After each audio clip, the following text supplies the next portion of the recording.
He oka rangatira, tēnā koutou katoa. We acknowledge that there is a strength beyond ourselves when we work together to serve others. May we put aside our own personal interests, work with integrity and openness, striving to create a community that supports its people and the environment. Let us, in a moment of quiet, focus on why we're here. We give thanks for the wisdom of the past, look for opportunities in the present, and accept the challenges of the future. Well, greetings everybody. Nice to see such a big crowd of interested people here. Can I just advise before we get underway, can I just advise that we are recording this meeting. We have also been advised by a member of the public that they will be recording it, and we've approved that. But it's not being live streamed, it's simply being recorded.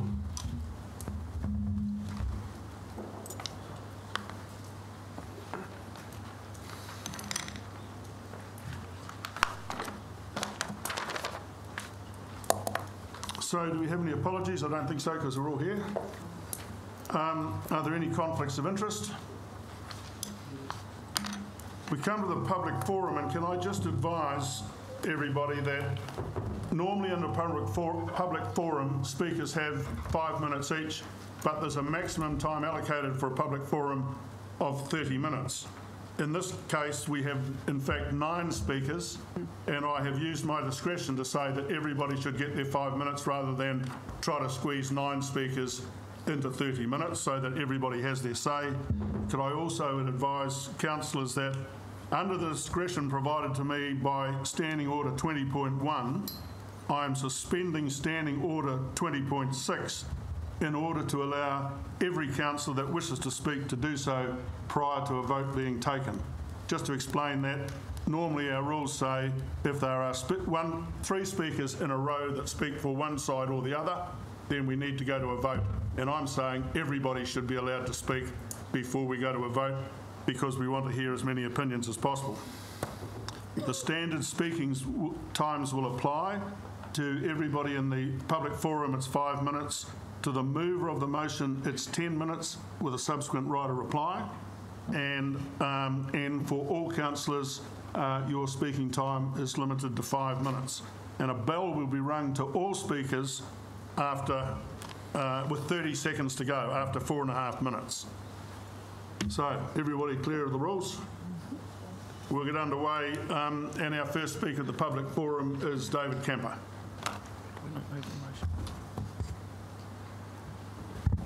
Thank you, Bill.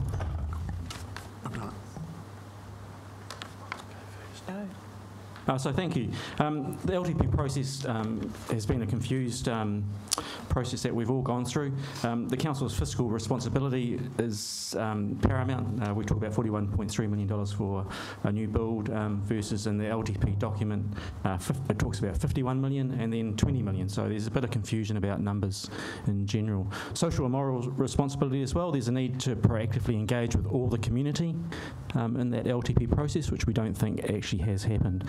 Again, sustainability, Onekawa's functional asset, long-term plan useful remaining life was misleading in the plan. It said it was 15 years. The actual asset itself has actual usable life of 30 plus years remaining. Thank you. Just a couple of excerpts from that LTP document that went out to everyone, showing the $51 million reference, and in option 2, the other option was $20 million. Thank you. So back in 2015, there was an aquatic strategy document that came out, and in that document it recommended that council engage further with the wider community.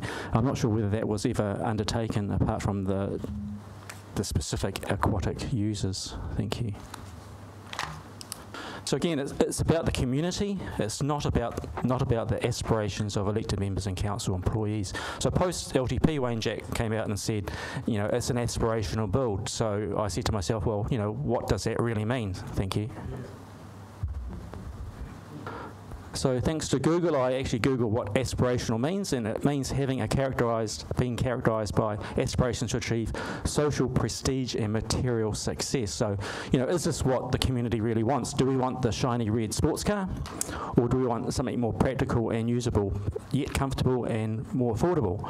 So I think that's a conundrum we're in at the moment. The red shiny sports car may be fun to drive right now, but when your family grows and expands, there's no room to put them, whereas the Previa van on the right hand side there is very comfortable and expandable. Thank you. There are other sustainable options out there. This is a picture of a Canadian pool built with a sprung building. It's a 50-metre pool. Cost in New Zealand dollars is 8.1 million. So there are other affordable options available to council. Have they reviewed them? Thank you. Contamination, that's another hot point at the moment. It is a known risk. It's not a showstopper as being portrayed in the LTP. It can be managed and the site can be built on. In the LTP, it has not been fully disclosed with all options and costs to the public. Just because we've got a greenfield site doesn't mean we have to build on it, just because it is the easier option. Thank you. Government assistance in contaminated sites. Thanks to Stuart Nash, I was talking to him recently, he put me onto the Ministry of Environment, so thank you. And there is a Contaminated Sites Redemption Fund available. Now this is a $2.63 million annual budget which is allocated to cleaning up sites such as Onikawa for that exact purpose.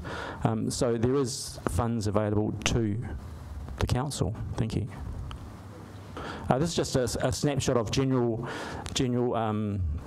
polls that have gone on in the last 3 years. The LTP saw 314 in favour of Prebinson Drive, versus over the last 24 months there's been over close to 9,500 people have submitted in favour of Prebinson Drive in one form or another. Just in general, this illustrates a serious anomaly in the LTP result, which is something that should be ringing alarm bells and raising red flags. It's quite interesting, that photo as well has a whole lot of pretty pictures and people. There's 154 people in that parade there, and that's approximately the same number that attended the 4th of December council meeting on the pool.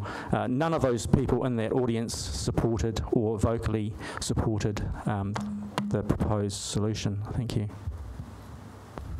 So, we talk about where's our community, where is it in relation to pools within 3 kilometre radius has been touted. Effect on business and of schools, hasn't been clearly disclosed in the LTP. Thank you.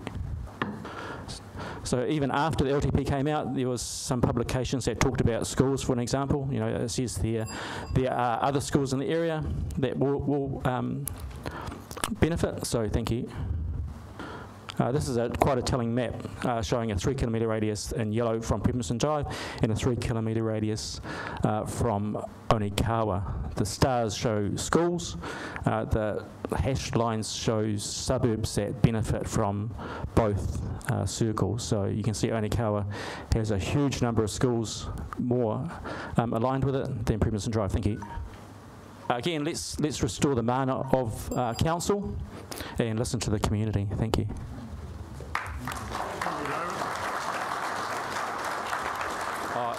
And one last thing, Merry Christmas. Can I just ask? Look, we will have quick questions if we can. We can keep them a minimum if we can, please. David, I've read a letter from Aquahawks saying that they support the Prebinson Drive location, and that they refer to they'll get more lane time, extra lanes and more seating. Why would you want to go against this if you're a passionate swimming man? The Aquahawk support is actually not the feeling of the Aquahawk members. Council had a meeting with Aquahawks 2 weekends ago at the pool. There was 2 council employees that had turned up. At the end, it was asked to the Aquahawk parents that were there, do they support council's proposed solution? And there was an instantaneous reply, no. That's a different story. It's not what the club in general is supporting. There are three people on the Aquahawks committee that are supporting council, and their vision is that to support council means that they will get lane space whichever pool gets built. So they're trying to work with council to befriend them to make sure that they do get lane space. Yeah, it's not the unanimous view of that sports committee, but the general audience, the general members of the club do not support it like the general public.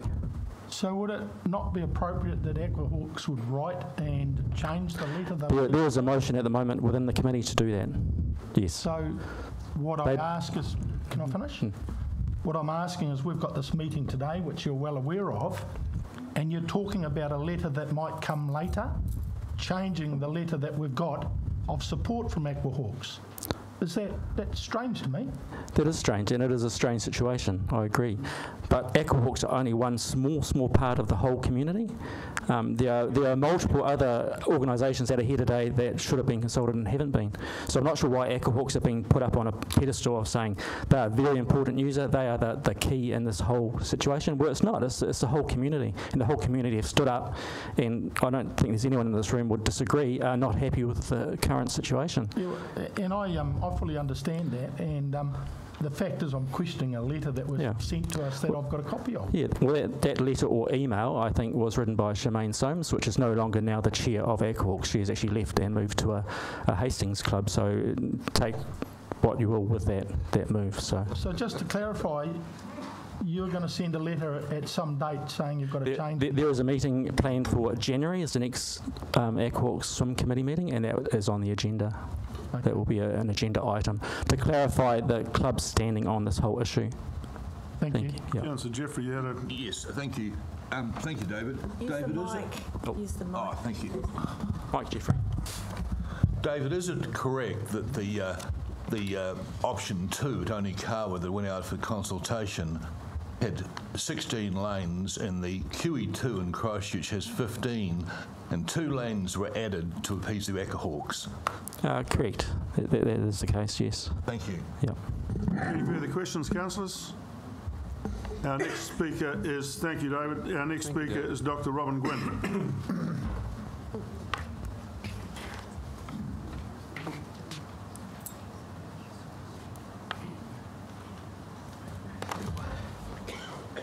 Thank you for the opportunity. Can I be heard? No. No. Can't hear. But closer. Closer? There? Yeah. No. Speak on it. Yes, we can. Okay. Speak to you. I prepared what I have to say 48 hours ago. There wasn't an agenda, and I'm very surprised by the size of the meeting, actually. You're talking about pool, I'm talking about consultation, basically. We, the members of the public, were consulted in 2016 about the pool when we were assured it would be at the present site. In 2017, the pool issue never reached the public. If you'd held your normal annual consultation, it might well have been raised by the public, but you never gave us that chance. But in 2018, out of the blue, we were confronted by the suggestion of Brebenson Drive. Against that background, I would have expected a lot more consultation, much more discussion, than simply being given one chance to say something, and that as part of a 10-year plan. This is, after all, Napier's most expensive project ever. It has wide impact on our community, and the change since 2016 was fundamental. Worse, the information put before us was misleading, for reasons only just clarified. First, the costings in the plan provided for the 2 sites were clearly not comparable. One was based on a 30-year loan term, the other on a 15-year loan term, so you weren't comparing 2 apples, but an apple and a lemon. They're not the same. The plan never explained that. Had it done so, I would have submitted on this issue, which I didn't. So it was your information, misinformation, that effectively denied me a chance to participate. You can't make those comparisons and pretend they're the same. And what it means is the council has no mandate. Secondly, risk. Your public meeting this month showed that your position with regard to risk at Onikawa is somewhat shaky. Mildly contaminated, certainly very low risk, a site we haven't investigated. The 10-year plan document mentioned possible risk at Onikawa. It never even considered possible risk at Brebenson. I'd have thought myself that the risk of liquefaction at Prevenson Drive outweighed the risk of contamination in Onakawa. But there wasn't a business case, there wasn't a chance to raise it. Again, you compared an apple and a lemon. It won't do. Third, before the Prevenson Drive suggestion, there was no consideration given to removing the pool from Onakawa. Our community needs specific opportunity to consider that, because the 10-year plan didn't consider social impact at all, and what you're proposing to do does rob one significant and rather poor area of our town with its major draw card. So it doesn't make sense, and the consultation doesn't add up. I have good news and bad news for you. The good news, I won't be taking you to court. This isn't my issue. The bad news, the public meeting, and I should suggest the number of people who've turned up here, suggests that you're very likely to be taken to court on this issue. Do you really want to go through another legal, long drawn-out process because of your bad process? I think you would be in serious danger of losing again if you fail to listen to a petition of 7,000 people. And surely you need to take the people of Napier with you by a proper consultation. So to sum up, in 2016, you consulted on a pool at Onakawa. In 2017, you didn't consult at all. In 2018, you suddenly came up with a new site, a very large project, but you simply bundled it into a 10-year plan. You presented it with skewed figures. You've since had a 7,000-strong petition, and you've held a public meeting where no one seemed to support council's proposal except the council officers. I don't see that under those conditions you have any option but to reconsult. So I say nothing about where the pool should be sited myself. I just say you've got to reconsult. Thank you.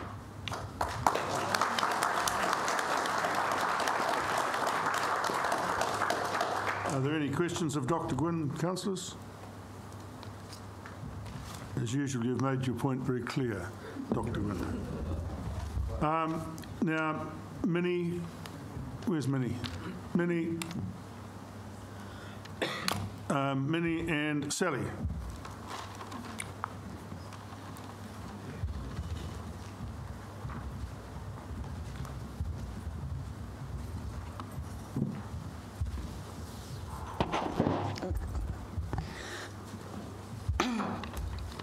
Kia ora, Your Worship, Mayor Dalton and councillors. Thank you for giving us the opportunity to present to council today on the in regard to the new Napier Aquatic Centre. My name is Minnie Ratima, and I presented to you before. This is Sally Crown, who lives in Mariwa and is the editor of He Ngāka Hau, Marae Nui's community newspaper. I'm here speaking as a resident of Marae Nui, as a mother and a grandmother, and feel what I say could be said by many others who live in the eastern suburbs. I hope that the outcome of this meeting today is for a new public consultation regarding the future of the Napier Aquatic Centre, as we want our voices to be heard loud and clear. People in Marae Nui have always had a special relationship with the Onikawa pools, which is within walking distance for us and our tamariki. Not so with the Prevenson Drive site, as it's much further away, and it would mean crossing the expressway by bike or by foot.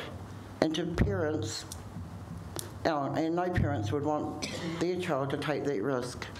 Many of us don't have cars, so we won't find it easy to get to the Prevenson Drive pools. Onikawa, to us, is a community hub. We love going there for whānau days out, for kids' birthdays and for holiday treats. It is part of a park with lots of trees and green spaces, and is close to the shops. We have been going there since we were kids and love the place. We know the neighbourhood well and have friends and whānau living around the pool. We feel safe and connected in Onikawa.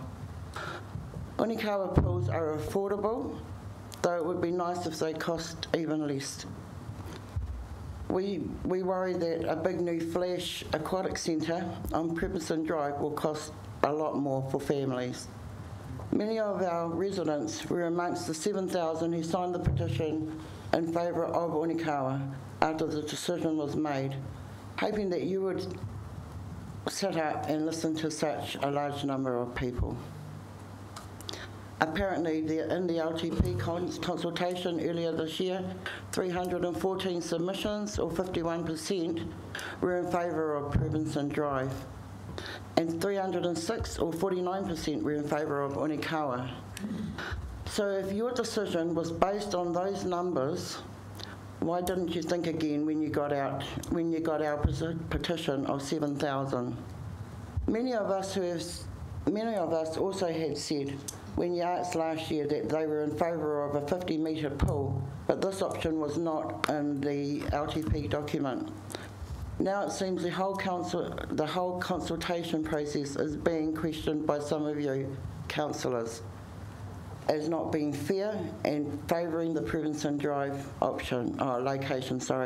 If this is so, please send it out again.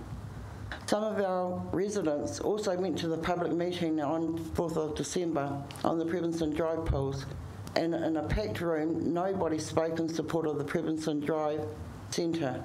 They all wanted the Onikawa site to be reconsidered. I have heard that councillors saying that if this goes out again for consultation, we will have to wait much longer before we get a new pool. Well, we're very patient, and if it takes a longer time to go out and consult again and come up with the right decision, then we can wait. We've waited for many years for a better pool, and we can wait for as long as it takes. It is encouraging to know that we are not alone in wanting a new consultation on the pools, with some of you councillors also keen for this to happen. We thank you for calling this meeting, and we hope that at the end of this meeting, all of you agree to send the decision out for consultation again.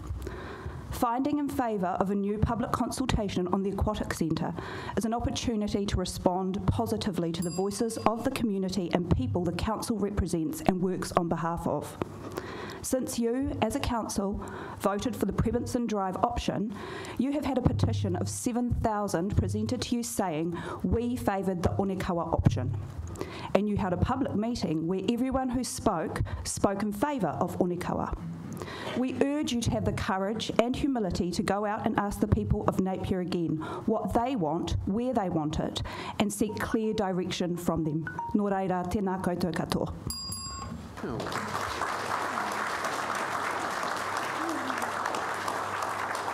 Thank you, Minnie and Sally. Are there any questions of Minnie or Sally? Councillor Tapani. Thank you, Your Worship. Just a question.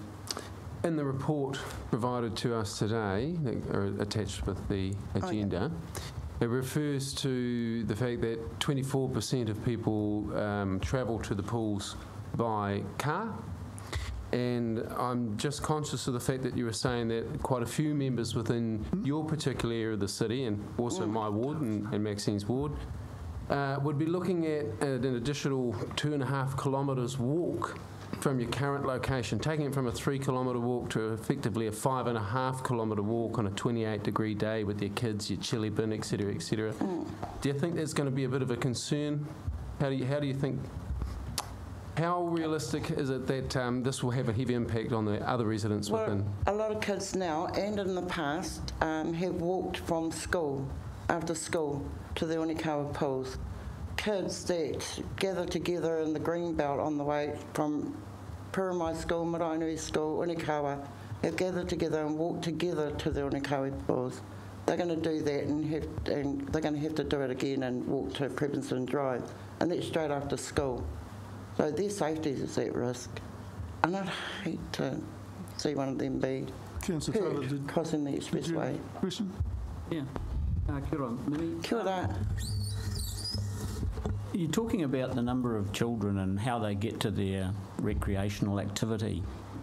What percentage of Maraenui children would participate in Saturday morning sport at Park Island, at rugby, football? Probably half, almost half. And how do they get there? The club, Maraenui Club, they transport a lot of the kids and parents. And I just, I'm not sure whether Councillor Tapani wears, but 91% of people drive to spare swimming facility, and that's according to the assessment that was done. So there's not a lot of people that actually walk to swimming facilities. May I respond as well, Councillor Taylor? So it goes back to the apple and lemon perhaps that Dr Gwynn showed us. So if we were referring to Saturday sport, that's a once a week activity, whereas in the summertime, a lot of the families and the tamariki that we're talking about, they'll access the pool more than once. So organising a group of kids to come together for a team sport activity once a week is very different from the social and the recreational side of things if they're gathering multiple times a week and meeting up with their friends to hang out at the pools.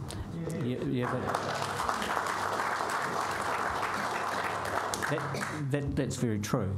However, the pool's not open to the public after school because there's no lane space. So those children aren't available. Exactly. All right, any further questions, councillors? There's not. Thank you very much, Minnie and Sally. I just want to add thank you to Maxine for her encouragement over the phone last night and her support. Yep, no problem. Candidate Nelson. So, Margaret Baker, please. Margaret Baker?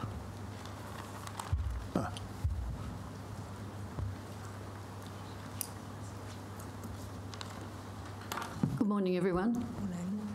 I'm Margaret Baker and I'm representing Special Olympics Hawke's Bay, so we cover both Hastings, Napier, Waipak to Wairau. And we've had a swimming squad that's been of 25 who've trained weekly at the Onikawa pool and have been training for over 33 years at several venues around here between Hastings and Napier. At no time was our organisation consulted directly about what was going on with the Onikawa pool, nor were we consulted in regard to our requirements for any new or upgraded facility prior to the LPT process.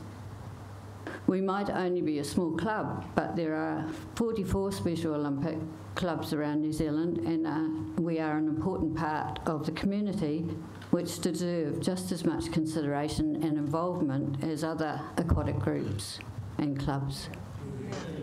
I say this because we travel around the North Island to tournaments, and time after time we find that the facilities at the existing and even new facilities have not taken any disability, be it physical or intellectual, into consideration. Take the Kapiti Coast new pool. They forgot to put a ramp in, and it took someone who was involved with the disabilities to point this fact out after it had been completed. Another example is the multi-tiered concrete stands that swimmers have to sit in and then clamber down to the pool deck to compete. Each time they return to their seats, the floor gets wetter and slipperier and totally unsafe. In summary, we feel that all the users of the Onikawa pool should be able to have a say or contribute to the plans for any changes going forward. And the council should be more proactively engaging with organisations such as Special Olympics and community as a whole.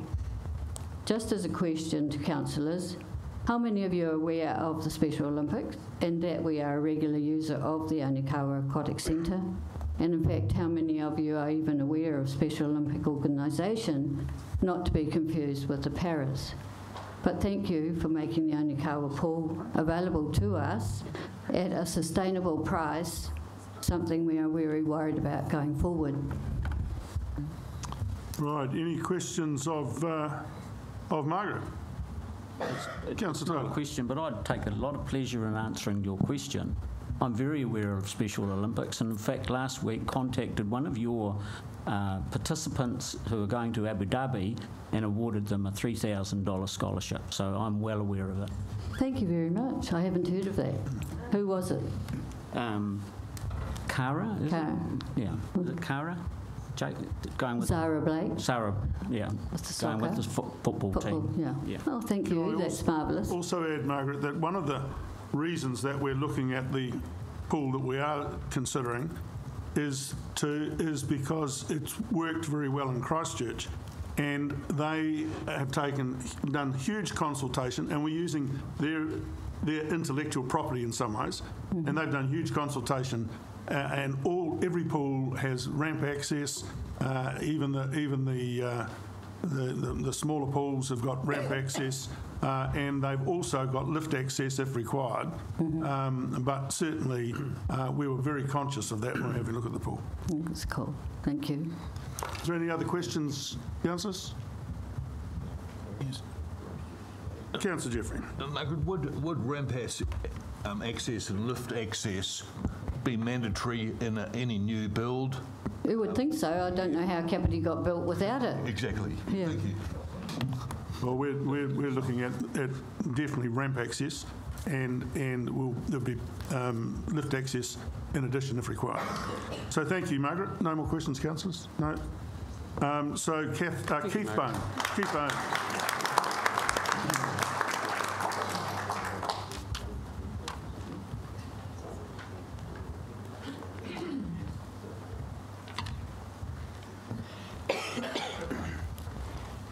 Mayor, Mr Dalton, councillors and the general public that's here. My name is Keith Bone and I fill several roles in this region. I am a recreational swimmer. I swim for life. I swim for health and I'm very passionate about it. I am also the chair of the board of Swimming Hawke's Bay Poverty Bay, and I would like to add that we have never been consulted on the new build, the new complex.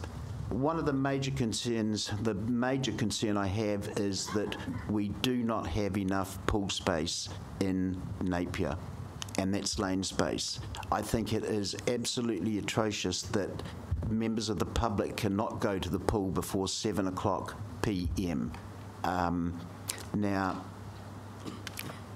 to move to Prebenson Drive and to build the design that you have shown, I believe is very inadequate and very expensive. I am very fortunate that I went through QE2 pool 2 days before its general opening. I may say that my comment is it is very cramped. There is not enough space by any means. The spectator seating is very small and limited. And recently they held a water polo competition in that complex and it was chaos. I do believe that we have to have cost as a major issue. David Kamper has pointed out different designs at much cheaper build rates. I believe that we can build a complex much cheaper, and by that we can get increased lane space. I'm very pro a 50-metre pool, but with a bulkhead, so it can be split into two. If we have deep water, we would see water polo take off. Water polo is the fastest growth water sport in Auckland. We don't play water polo here. Swimming is just a small part of, competitive swimming is just a small part that I represent, but I also represent swimming for health and swimming for life. And I believe that every person living in the Napier district has a right to go to a pool at any hour and to be able to swim. Thank you. Thank you, Keith. Any questions of Keith? Councillor Hawke. Hi Keith, thank you for that. You and I had a pretty in-depth conversation earlier on around the pool, and be fair to say you've probably formed quite a strong opinion now against the Prebenson Drive option. Is that because of what you observed at QE2? Yes, it has. That's got a real major bearing on it. That and the cost of what you're going to get. So if this is helpful, councillors are very aware that we would need to modify some of the issues with the QE2, including the seating allowance, because I know that's something that you were very keen on, and that's part of the process that we would go through if we do end up there. And we need more lanes. We need more lane space. Yep. Any other questions? Councillor Jeff. Thank you, Keith. Keith, were you aware that the 50-metre pool that council rejected because of the blow-up to 49 million, that of that 49 million, 7 million was QS for the water play area and an unquantified amount for a 400 square metre gym, probably another 2 million. So there was 9 million in there in water play and in a gym. Were you aware of that? No, I was not. Well, I was only aware of it a week ago when council got the QS at the end of this year when the project was flagged 12 months ago, first flagged. Thank you, Keith. Thank you. Thank you for the opportunity. Brian Quirk, please.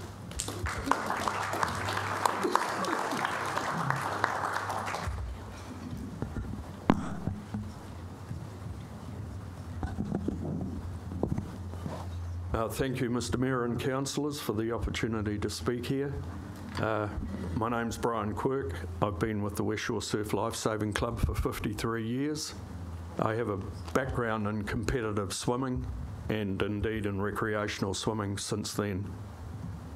I was also one of the users that attended the consultation meeting in 2014 at the Onikawa Aquatic Centre. And there were a number of recommendations that we made centred around future-proofing swimming in Hawke's Bay, and Napier in particular, which identified a need for extra pool space, not just another pool. That was one of the thoughts that we had, but a considerable amount of extra pool space. Basically, we were all pretty much in favour of a 50-metre pool, and we had hoped that that was the route that the council would proceed along. Since then, I must admit, we've never been consulted again. Well, to my knowledge, I certainly haven't. And it appears the recommendations that we made have been cherry-picked to identify the need for a new pool. Obviously, a select group went to Christchurch, saw a nice, bright, shiny architectural edifice, and basically decided that was the way to proceed. I wonder whether anyone actually went to Kilburnie to see probably one of the best pools in New Zealand in operation. It's got 2 bulkheads, it's 54 metres by 25. You end up with 3 25-metre pools when you put the bulkheads in play.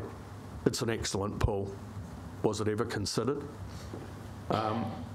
Carrying on from there, I think, or my impression is that once the decision was made to take the Christchurch pool, all the PR and all of the thrust of all of the costings and everything have been strategised to make sure that that was the option that became the favoured option. Any other option was basically taken apart, given the worst possible loadings, and made to look like it was a dog. In fact, the one that we've ended up with is the dog. In all engineering, and I've worked overseas in various places in engineering, a predetermined solution is usually not the best solution. And it appears this was a predetermined solution from a very early stage, and then all the arguments have gone around making sure that that's what the public thinks is the best one. I must admit that Dr. Gwynn has stolen a lot of the things that I wanted to bring up about the consultation process, and I can only concur with what he said. There are other areas which are a bit of a worry. I mean, at the meeting at Napier Old Boys Marist, a figure of 300,000 possible visitors was brought up, where the current usage is about 180,000. That's a 66% increase. I hope that wasn't used in your costings. It's a figure that's been plucked out of the sky by the sounds of it. I just think that the whole process has lost objectivity, and we've been subjected to a PR barrage in favour of this edifice, and it's going to be obsolete from the day it opens. It is not future-proofing swimming in Hawke's Bay. It is just not even going to adequately compensate us for the loss of Onikawa. And that's the other thing I think that grates with most of us. Onikawa as being closed was never an option until early this year, and all of a sudden the bombshell got dropped. You're going to lose Onikawa for the sake of the other pool. That was, I mean, we keep getting quoted about Aquatic supporting it. They never knew that Onikawa was going to be closed in the initial stages. As I say, that's a fairly recent development. And that's basically meant that we are taking one step forward and one step backwards. It's definitely not future-proofing swimming in Hawke's Bay. I think your only alternative is to go back out to the people and ask again. And this time, make sure that all of your figures are treated on an equal basis for all of the options. And it's pretty obvious that there's been a minimal amount of investigation into whether there are other pool options that would be far superior and far more cost efficient than what you've come up with. Perhaps the extra 20 million or 25 million we're going to spend on this pool could be better used sorting out the sewage and stormwater problems the city's got. Thank you very much for your time, and Merry Christmas, everyone. Brian, will you take questions? Will you take questions? I mean, I just want to make one comment. At the time the Aquahawks sent us the letter of support, it was a letter of support to go to the Prevenson Drive one. So you say they weren't aware of it in the early stages. That may be the case. But at the time we got the letter of support, it was a support for the Prevenson Drive option. Yes, because they didn't know that Onikawa was going to get closed. I've got friends who were on that committee and they weren't ever told that. Councillor Jeffrey. Thank you. Very well put, Brian. Brian, are you aware that no elected member visited QE2 until after they made their decision? That's when they got the opportunity to visit it. I thought, I'm mistaken then. I thought it had taken place before the decision. After. That's even worse. After. And they're all here. That's even worse, I'm sorry. Yeah. Any further questions? There be none. Noel Hargrave Booth.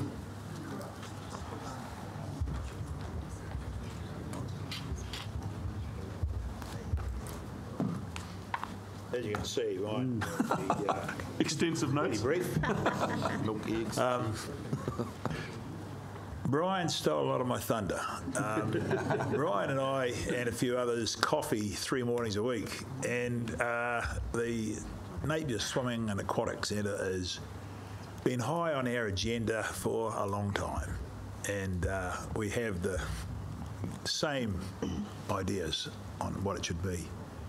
I believe we should be building a 50-metre pool at Onikawa with 2 bulkheads, as Brian set out, with the mornings it could be used with the clubs and the lap swimmers who want to do 50 metres for training and long distance lap swimmers. Then later in the morning the 2 bulkheads can be put in and we have 3 25-metre pools. I believe that a lot of how we get people into that pool has got to do with marketing. I don't know whether you have a marketing officer, but you know, we've got a gazillion rest homes and retirement villages in Napier, and one end of that pool could be flat tack with doing kind of aquarobics and stuff like that with old people like me.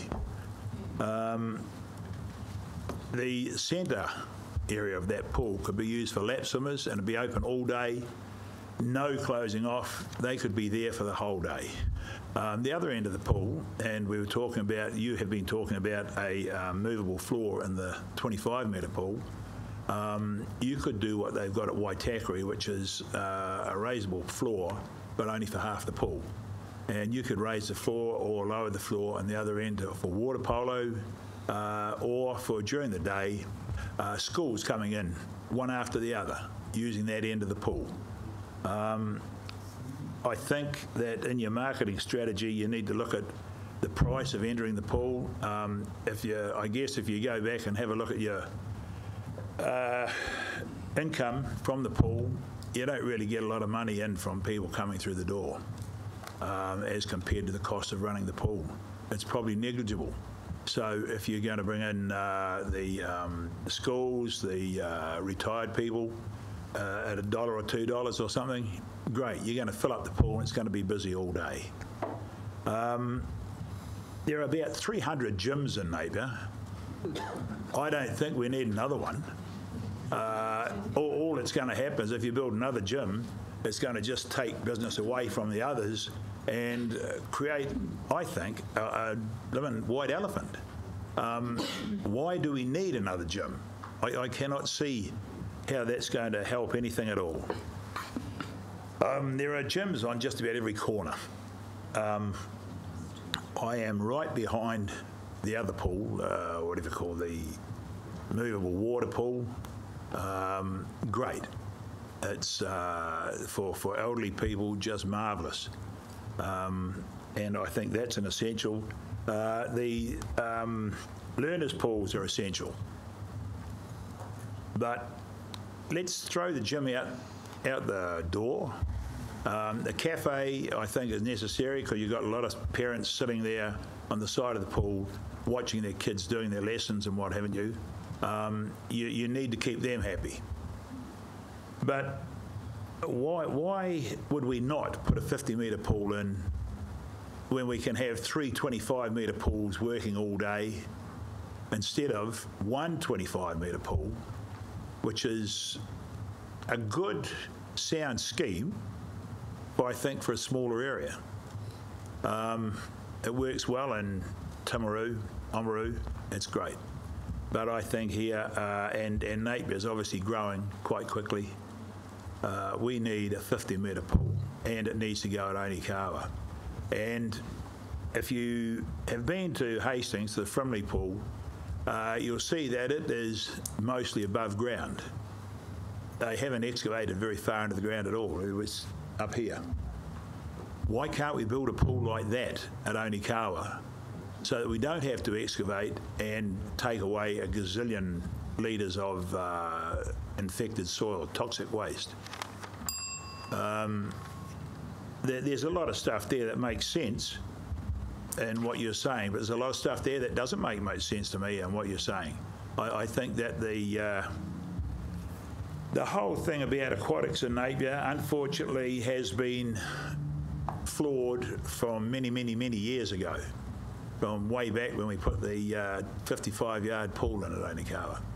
However, we don't need to keep making the same mistakes. If we go ahead and put a 25 by 25 at Premonson Drive, I really believe it's going to be outdated in absolutely no time, and the next council or the council after is going to be looking at how we go about raising the money to build another pool. With a 50-metre pool, it's not going to happen. It's future-proofing the whole deal. Thank you, Brian. Just Noel. if I could... No, sorry, no. It's your good-looking mate I was referring to. Yeah. Can I just ask, are you aware of the fact that the sports ground, the regional sports park, has already announced they're going to put a 50-metre pool in? And, yeah. And the other part of that question is, do you think Hawke's Bay needs 2 50-metre pools? No, I don't think perhaps Hawke's Bay needs 2 50-metre pools, but I don't have any faith in what the Hastings people are saying about the 50-metre pool going in the sports ground over there. They've been talking about that for a long time. I haven't seen any action on it, and you know, they may go ahead and build one so we get another 50-metre pool in 2040. By then, it might need another new one. Their plans are well ahead of that. Councillor Bogue, and then Councillor Taylor. Oh, thank you, Noel. I want to concur with what you said about the gyms, because the owner of the gym I go to is very concerned. There's 2 new gyms opening up in Napier within the next few weeks, and it's just absolutely, the market is flooded. But going back to the 50-metre pool, you know, we have been told that the reason why we're not doing a 50-metre pool is we're going to have one in the Hawke's Bay, you know, regional sports park over halfway between here and Hastings. Would that meet your needs, do you think, and the needs of the people you're talking about, that 50-metre pool sited there? Over in Hastings? Yeah. No. I still think, even if we do end up with 2 50-metre pools in Hawke's Bay, we still want one in Napier because we're catering for the Napier people. What they build in Hastings over there, do we want people to have to go over to Hastings to use that pool? No, we don't. We want them to be able to use a pool here. And the 50-metre pool here as I said, I'm not talking about, as you're probably aware, or you may not be aware, I'm a swim coach from 45 years, 23 years at Greendale. I have been the national disabled swim coach. I've had a lot of years around swim pools, far too many. Probably a little bit addled with the chlorine. But we still need to look after, and I'm a ratepayer and I'm passionate about swimming. I swim 4 times a week, not in a pool, but I know that other people aren't lucky enough to be able to swim in the sea.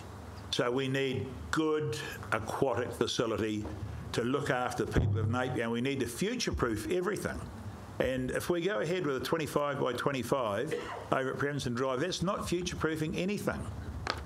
We're still going to end up, as I said, in a few more years, we're going to look around and say, well, we need another pool. Or extend the 25 to 50.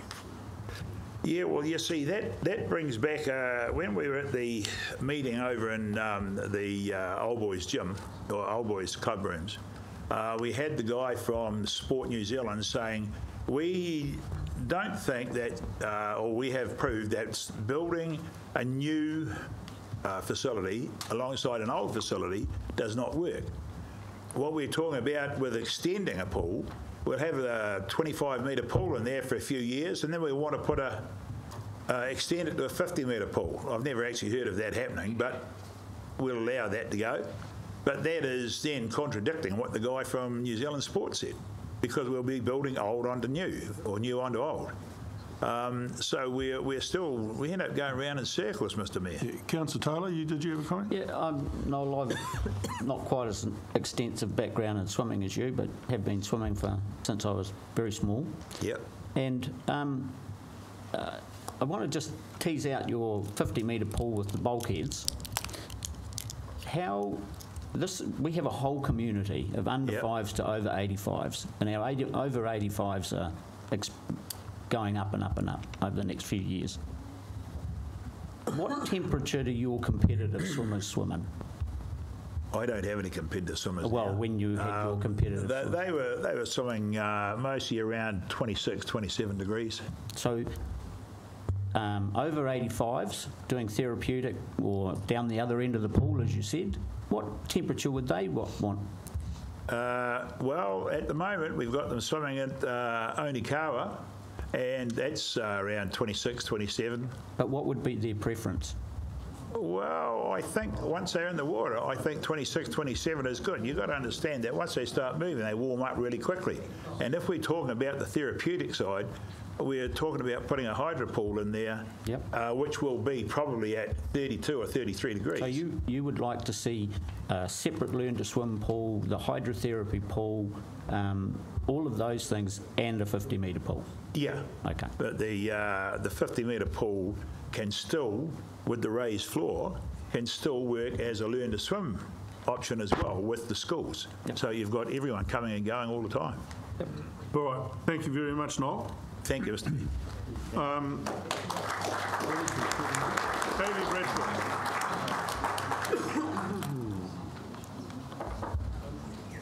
We've got a Kaylee Bradshaw. Kaylee Bradshaw? No. Different name.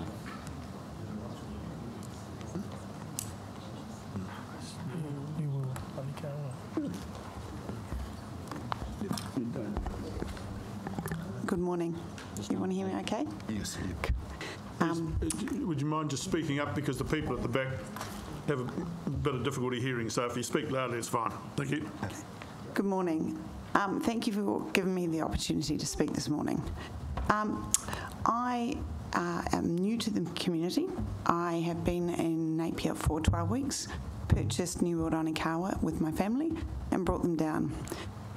When I considered Napier as an option to move to, everyone told me that the community, the council, everything is about families, everything is about the community and growing. I was genuinely impressed with what I've seen. I've arrived in the community, it's been fantastic. The Onikawa, everyone has been so helpful, and coming from Auckland, it's quite a difference. It's been fantastic. One of the things, I came to the meeting a couple of weeks ago. I was very new to understanding what's going on, and I have a background and a degree in sport management, so I was intrigued to see what was going on. I heard some really good data around the pools and the costs, and I really understand there's been a huge amount of work done, and I really appreciate how much work and time that takes for all of you to do that. But the one thing that generally concerned me at the end of the meeting, hearing all the data and all the information that was given to you all, was the background of the community and the people that need it the most. I hear the data about the 91% of people drive. I hear and I understand of the ground, the low contamination, the Tamatea being a clear site. But my biggest concern, and I saw a map up before by David, I believe, and the heart of the community is Onikawa. And the biggest areas that need help are the lower deciles. And the biggest users of facilities of swimming is kids. And kids need to be able to learn to swim. New Zealand has some of the worst rates for swimming deaths in the greater world, the Western world. And it's really sad. The opportunity of Onikawa and having all the schools being able to walk to that facility and learn to swim is fantastic. I watch them walking past, I see them now. I've had many of the schools already come to me and ask for help on how we can help the kids. Not just obviously from swimming, but from the needs they need. If you move it to an area that's on the other side of the motorway, I have a 7 and 9-year-old, I generally would never let them walk or cross that motorway on a bike. I'm really concerned that you'll have the opportunity to keep it in the heart of Napier. Onikawa is a fantastic spot. It's central from Napier Hill all the way through to Tamatea and Green Meadows. The opportunity of getting our lower kids learning to swim and having accessibility for them is majorly important. And it's a massive opportunity. You guys have a great location. I understand there's costs, and I understand you need to look at finding the right facilities. And I've heard a lot of talk about QE2, but I understand in Christchurch there are 8 other recreational facilities down there. This would be, you're talking about having one facility for all of Napier. It would be fantastic to think you consider it in the place that everybody can access, and particularly your lower deciles, being able to make sure they can access the pool facilities and be able to swim. It's a great location and a great town, and you have a really, really good grounding in the work that you've done. But please consider that. 92% drive, and your lower decile catchments, that's not the case. But most importantly, your kids under 16, they don't drive, and I hope they don't. I really, really want to see that the biggest part of you considering is the future and your kids and your families and how they can all learn to swim. Thank you. Right, questions, Councillor. Thank you, Kaylin. No doubt you've read our CE's report attached to the agenda, and it says under the district plan the Onikawa shopping centre's purpose is just to service the local community. I'd like you to comment on that, because I go down there and I can see that it serves a purpose much greater than that, and it forms part of a much wider hub. But what are your views as a new business owner? And also the 9% that actually do walk is actually 18,000 people. You must have observed the demographics of those. Are they school children? Just your general comments on those two questions, please. One of the most really clear sign I saw in the first 12 weeks we've had is the Onikawa area covers everyone, from Green Meadows to Tamatea to Napier Hill to all of the catchments, whether you can walk or you drive. And it's fantastic. There's so many people that have who live down in Taradale, but they always come to Onikawa and they become regular. I see the families, I see the elderly, and I see the young kids coming through. You service such a broad spectrum in that location, and it's been a fantastic thing to see that it's not just a small 1 kilometre radius, it's completely the whole catchment of Napier. It is like you have the heart of the city, and it's so accessible. It is such a great location, and how you've set up your roading and your systems to create for Onikawa is fantastic for that area. Actually, Kaylee, I agree with you entirely. I mean, I don't live in Onikawa, but I use the Onikawa shopping centre and your shop quite frequently. Fantastic, good to hear. And love to buy my veggies down the road and things. But Not so good. I do not, yeah, not so good. But I don't use the swimming pool. So it's not the swimming pool that brings me there. It's the fact that it's a great shopping centre where, you know, out the back of your shop, it's easy to park. In fact, everybody hates going around the back. You know, the correlation between the swimming pool and the shopping centre I don't think is a strong one. I think it's the fact that it's a good shopping centre and offers good shops. When we accidentally, someone unplugged our ice cream freezer, I certainly got to learn how many kids turn up after school and after all their swimming lessons and after their swims in the weekend and bangs on the hydroside as they have fun, how much we service that whole area, services the facilities. Yeah. And kids come in regularly, pretty much every day, wearing togs and just a towel, and come on, Dad, we've had a swim, what can I get? So the good thing is I generally believe it's both. The whole Onikawa business certainly services the recreational facilities and netball. That was my question, of course, Kaylin. How important was the aquatic centre as an integral part of that hub? You know, and you answered it. Yeah, it's a massive part, and it's great to be able to look after. So someone commented about having a cafe when you build the pools. That's a really important part. But people like to do what they do, then go out and they need to feed the kids and they need to look after their kids. So there's definitely, the whole community is based around that aquatic centre. Thank you. Councillor Boak. Hi, Kelly.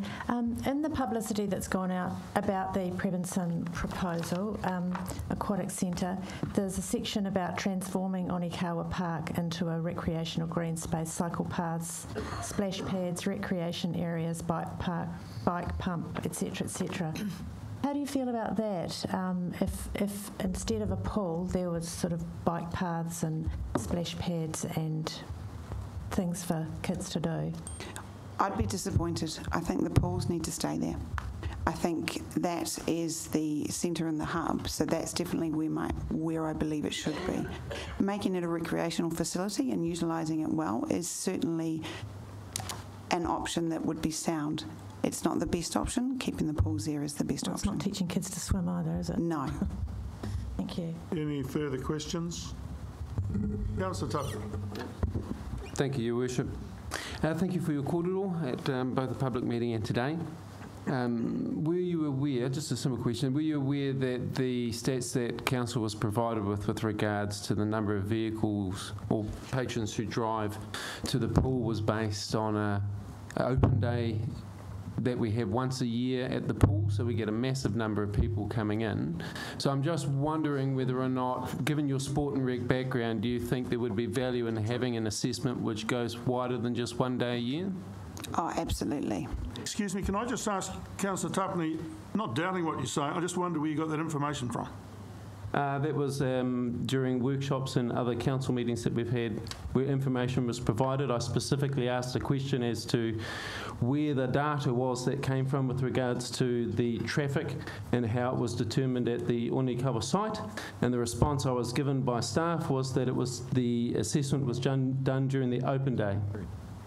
I'm sorry, my understanding is it was done over a 2-week period. Can anybody give us clarification on that? Sorry? Through the Mayor, surveys were conducted, I think it was over a 4 to 6 week period during development of the business case. Thank you. During opening hours, not an open day. Yeah. Thank you for that clarity. Thank you. Any further questions? The answer given was that the survey was conducted over a 4 to 6 week period during opening hours, not at an open day. So thank you, Kalia. Thank you for the opportunity to speak. Yep, well done. And Robin Fabish.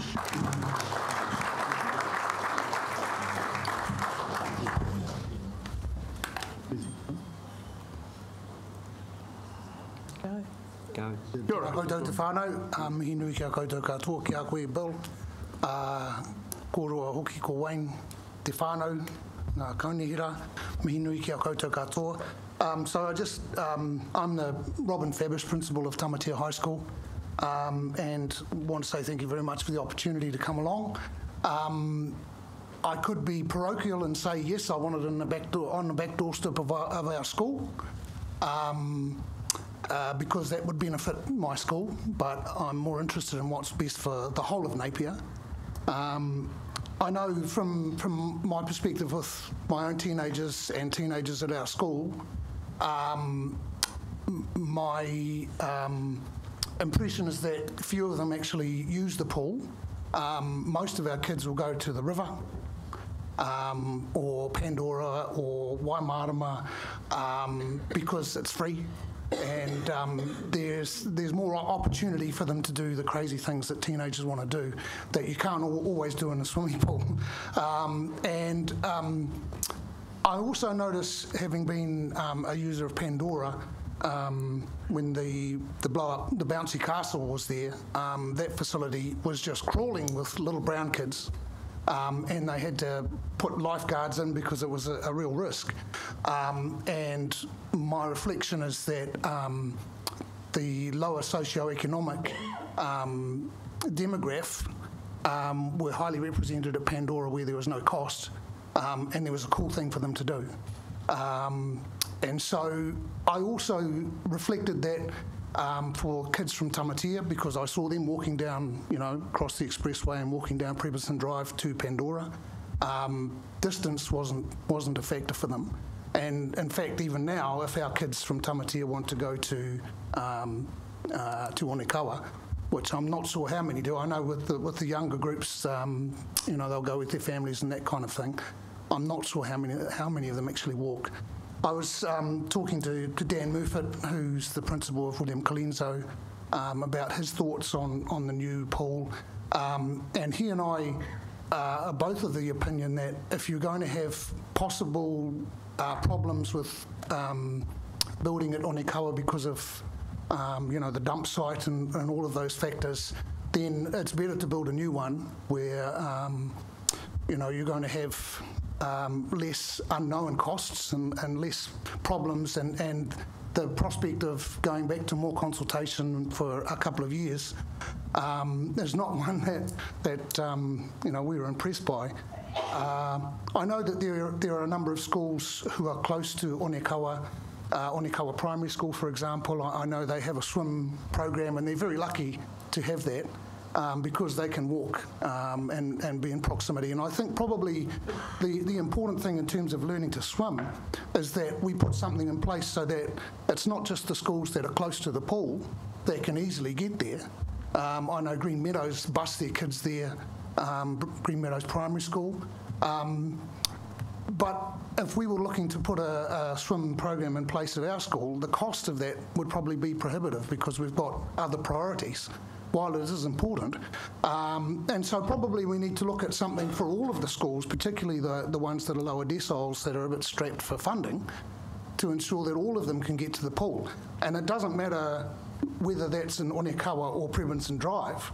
The fact is we want people to be able to get there to do the learn to swim so that they can be safe. And so from my perspective, it's like, let's get on with it, take into account the things that Noel's saying and that the experts are saying, and build a facility that will serve the needs of our community. And those are my thoughts at this stage. Any questions of Robin? Councillor McGrath and then Councillor Jeffrey. Yeah, just through the chair. Robin, you said a lot of your kids go down to the pond. What is it that they like to do there specifically? Well, I think I said the bouncy castle. And the bouncy castle or jumping off the bouncy castle? As I was just about to say, having the bouncy castle there and being able to jump off it, and in effect it's being able to do bombs. I mean, they go to the river so they can jump off the bank and do bombs, that kind of thing. So that's the exciting thing for our kids. Yep. In our long-term plan consultation document, we said that we'd be putting a bomb pool in, and with what we've got, we don't have a bomb pool in. Do you think it would be beneficial for teenagers to have a bomb pool? Possibly, but I think the teenagers would probably rather go to the river. And for the 8 months of the year when it's too cold to go to the river? I'm not sure that they would still go to the swimming pool. I mean, my own kids go to Ocean Spa because it's warm and they can sit outside and there's a social thing, but they don't They don't really go to the other swimming pools. Councillor Jeffrey, was it? Yeah, thanks, Robin. Robin, Paddle Dallymore that have done the soil analysis on Onikawa have said that the only things of concern there were lead and iron, and we've received a report from Dr. Barry Suckling that says that these can only affect you if they're ingested or for prolonged exposure. So given that the soil issue can be mitigated, and given that for 20 million we can go to 16 lanes and have a 90% new facility on Onikawa Park, retaining the 7 million worth of residual assets of the less than 20-year-old Ivan Wilson pool, and given the Ivan Wilson pool also was built on exactly. Are you asking me a question? Yeah. That's my question. I'm sure there'll be one at the end. Thank you, Tony. I'm not sure what your question is. Would you still advocate going to Prebenson Drive? And Tonkin Taylor have assessed that this year as having a moderate risk of liquefaction, where they assessed, when the Ivan Wilson was bought, they assessed that as having a low risk of liquefaction. Now, with all those facts, and these are facts, would you still, what would your recommendation be? So if it's true that there was no risk of unexpected cost, if that's an absolute 100% fact, then I would take that into account. However, I know Noel was talking about the problems of, new and old building coming together and the challenges with that. And if I had the capacity to build a new house rather than renovate an old one, I would certainly want a new one. But Robin, given that, would you never recommend adding on to an old house or the MTG or the municipal theatre, which are old and new, seamlessly additions? Would you be opposed to that? Would you rather just knock it down and build? So, Tony, I think I shared my thoughts. Yep, thank you. And you prefer new every time. Yeah, thank you. Yeah. And Councillor Hawke. Ngā mihi kia koe, Robin. Kia ora mō tō kōrero me tō whakaaro. We had an interesting observation about aspirational and the meaning of the word aspirational, and that it means social prestige when you look it up in the dictionary. You and I as school principals probably have held lots of aspirations for our kids. What's your view of what aspirational means? Because I think a few of us are keen on taking an aspirational approach to the pool, but we don't mean that in a negative sense. So can you just clarify what you think aspirational means when we think about kids in particular? Well, when I think about kids, being aspirational means not settling for the status quo and pushing the barrow out about what's possible and having big goals. Not just settling for something mediocre. Yeah, great. Thank you. So, Councillor Tupney and then Councillor Wise. Did you want? Yes, thank you. Thank you, Your Worship. So, thanks for your comments. Ngā mihi kia koe. I was interested to hear your evidence around the number of people you see walking to the likes of Pandora Pond, which you, in your assessment, was you think because it's free, and that there are plenty of opportunities for those who are capable to go to our rivers and our beaches, etc., and etc. So, given that there's a declining water quality happening on all of our waters, all right, and the Pandora Pond recently has been closed. We've had a few health issues connected to that space. Are you suggesting that that a new pool, if built, would be increase accessibility, make it more affordable, encourage people to move away from these prone higher risk areas to a more confined space? Is that the message I was picking up from your conversation or your kōrero today? I think the older kids would still rather go somewhere that's got an element of risk, like Marae Tōtara. To be honest, the older kids, they're going to drive somewhere down there and jump off something that's 5 metres that makes you scared, The younger kids, I suspect that, having a facility where they could do those kinds of lower risk activities would be good. because if you close Pandora, they'll probably be at the wharf. Yeah. Councillor Wise. Thank you very much for your presentation today, Robin. You mentioned earlier that you thought a new build was a better option if we had capacity. We are required to borrow $38 million in order to fund this new build. Do you believe that, taking into consideration other priorities our council has at the moment, that is the best use of that money? I'm not sure if I can answer that very well because I'm not sure what the priorities are, to be honest. So, for example, our water network, our new library building that we require, our new civic building that we require, just a few examples. Yeah. Yeah. Look, I know being a principal of a school, having to budget and balance priorities, it's a really tough thing to do, and some things you can't proceed with. But other things and sometimes it's about having the leadership and just saying, right, this is what we've got to do. And if we've got to borrow some money to do it, if it's the best thing, then, I would commit to doing that. But I can't really, without knowing all the numbers and those, I couldn't speak authoritatively, but I'm sure you guys as councillors know those details intimately. Thank you. Thank you, Robin.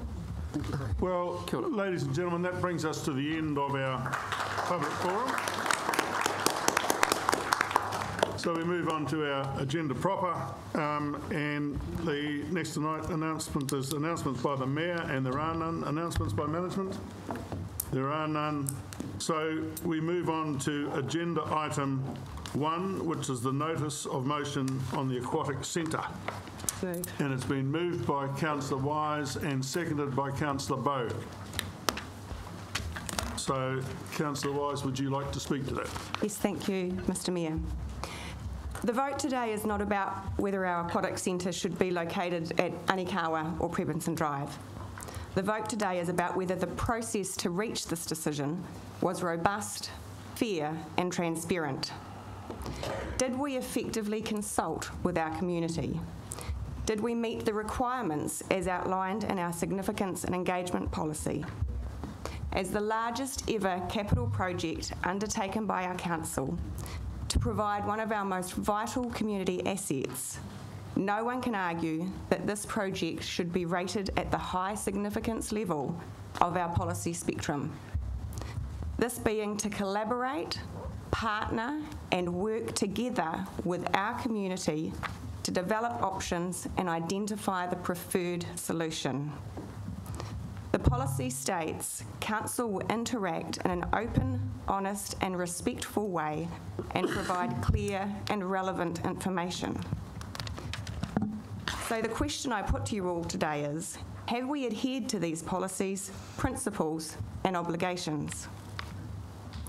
The paper before us includes a timeline of the events leading up to today, and I beg your patience while I elaborate on this.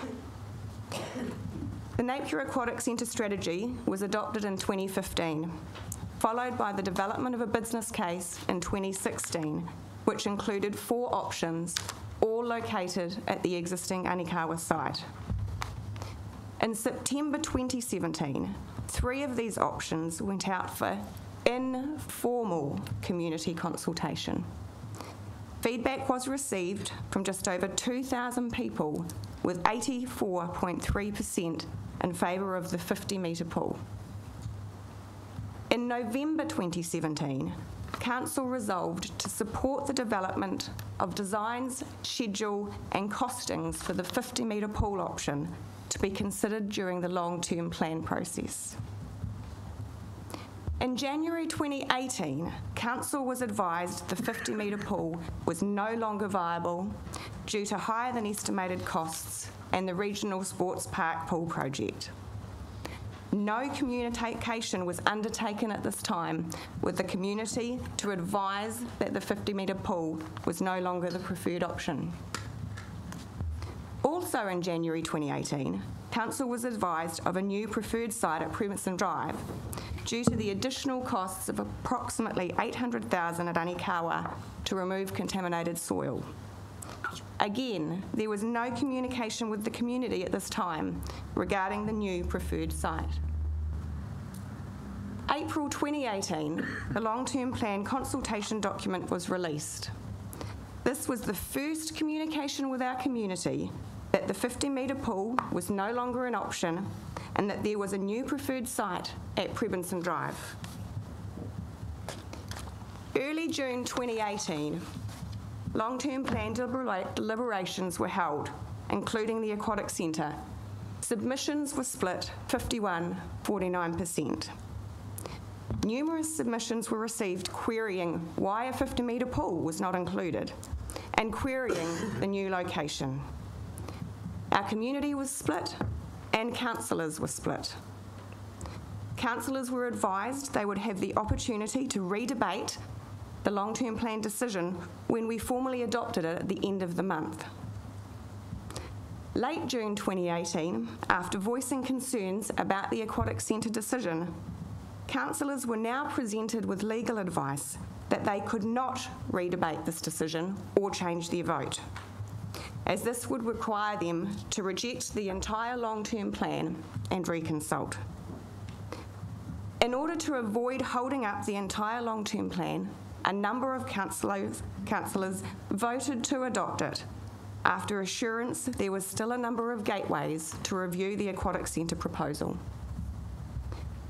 In July 2018, after continued questions by councillors, it came to light vital financial information was not disclosed in the long-term plan consultation document, resulting in the Prebinson Drive option appearing to be much more better value for money. This included a 30 versus 15-year loan term, along with significant difference in renewals, neither of which can be justified from an accounting perspective when the majority of the Anikawa facility would be a new build. Late September 2018, councillors now advised the contamination risk at Anikawa site is extremely high, and excavating down 3 metres for the pool development would pose a huge risk to the contractors and surrounding community. Also advised of additional costs over and above the original $800,000 soil removal costs. No new independent reports were prepared to support this claim, and analysis of historical reports clearly state contamination risk is low. October 2018, Council presented with a petition signed by over 7,000 people asking for the Aquatic Centre to remain in Anikawa.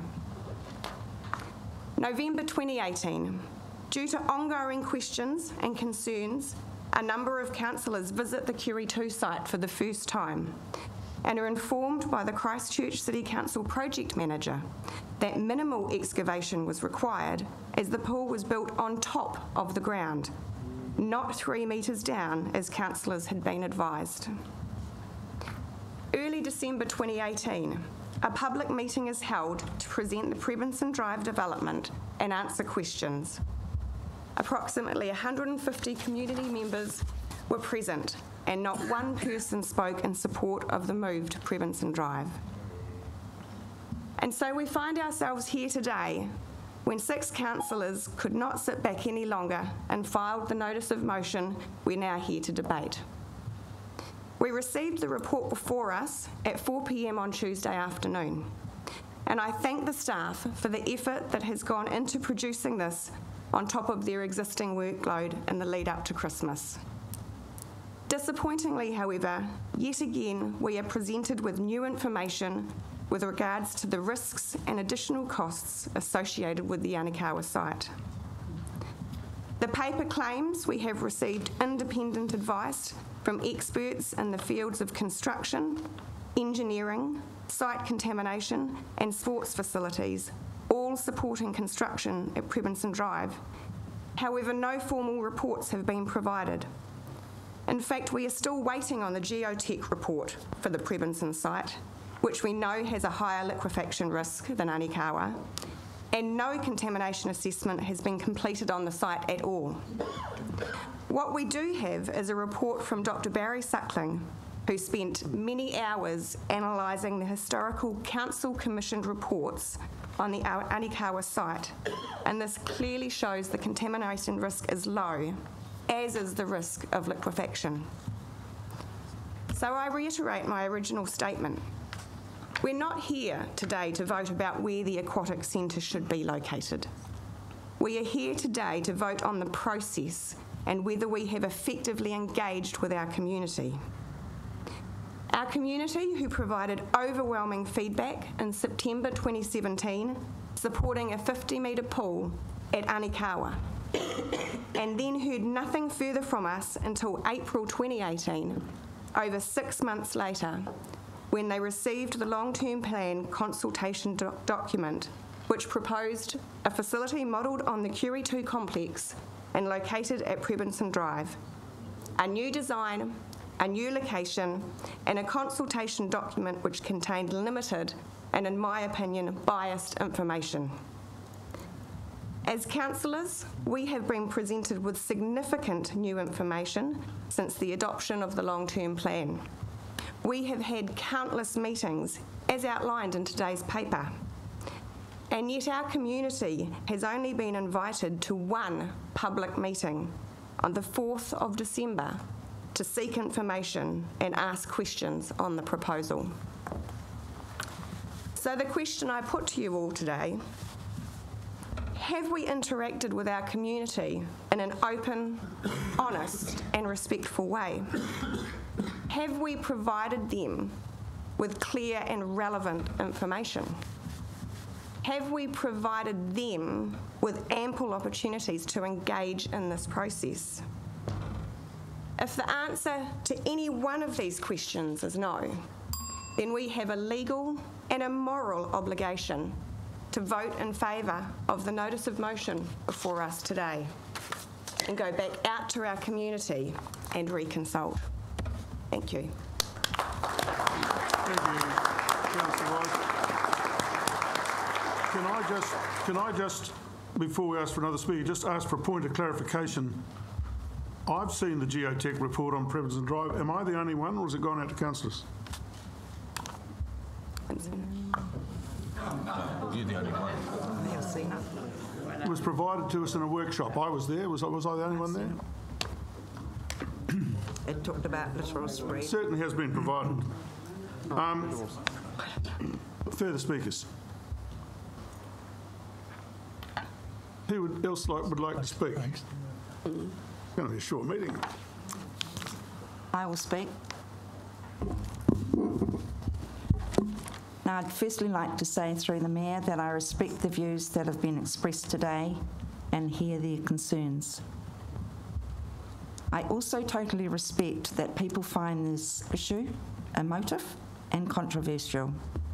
However, it's important to remain focused and constructive about the Onikawa site because the risks do count and the facts do count. Here are some of the risks and facts around the site, which should ring alarm bells. Fact: the motion on the table actually moves us away from the real issues of contamination and other site concerns. Fact: 47 notable risk items were identified at the Onikawa site in the risk project analysis. 23 high, 20 significant, 3 moderate and 1 low. And even after applying mitigation measures, these risks remained significant. Fact: independent experts in the fields of construction, engineering, site contamination and sports facilities all support construction at the Prebinson site in preference to the Onikawa location. Fact: the previous Olympic pool at Onikawa leaked like a sieve, had cracks in the floor, and there were problems with the pipe work underground. The pool had been built on unstable ground, and this accelerated its demise. Fact: the future maintenance of the Ivan Wilson pool is estimated to be $4 million over the next 10 years, and this does not include seismic strengthening, fire code compliance, CCT upgrades, below-ground drainage systems and sewage. The list is long and costly. there's also known asbestos in the building. These are only some of the facts, and here are some of the risks. Moving away and ignoring specialist and expert advice, as well as council recommendations from a highly qualified staff member who has a PhD in civil engineering with first-class honours from Auckland and has had many years working globally on soil contamination sites throughout the US, South Africa, Australia, New Zealand, is not good decision making. Under the Resource Management Act, this would most likely be seen as a gross dereliction of duty.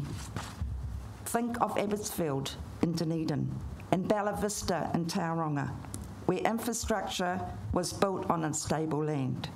We know the Onekawa site is a disused landfill on unstable land. Therefore, it's a risk. Actually obtaining a resource consent for the redevelopment of the Onekawa site will be another big cost risk. The appetite of the construction companies to absorb the risks associated with the site could be limited and a major risk. It has to be remembered we are not comparing apples with apples. We have two dissimilar solutions. One is a reduced level of service and is only good for 15 years. And then what happens? Another disruption in 15 years. Retrofitting an old site and blending old with new brings difficulties and expectations, resulting in extra costs, as was the case with the MTG, and we now have off-site storage, and the War Memorial Centre, where we've had difficulties with other retrofitting. By proposing a move to a greenfield site, we have reduced the cost risks by using intellectual property, design and knowledge from the QE2 design. We need to look at the best future outcome for our community. We need to look at the true cost of life cycle costs. The reasons we are relocating to a greenfield site mitigates the unknowns. The same cannot be said for the Onekawa site. The risks and the facts about the Onekawa site must count in our decision making today. Thank you. Thank you, Councillor White. Councillor McGrath. Just a point of clarification, have we confirmed there is asbestos at Onekawa? I don't know the answer to that. The answer is yes. So that's new information? No. I asked the question. Yeah, Mark Plested, who's our PhD soil scientist and all sorts of things. Can you use the mic, please?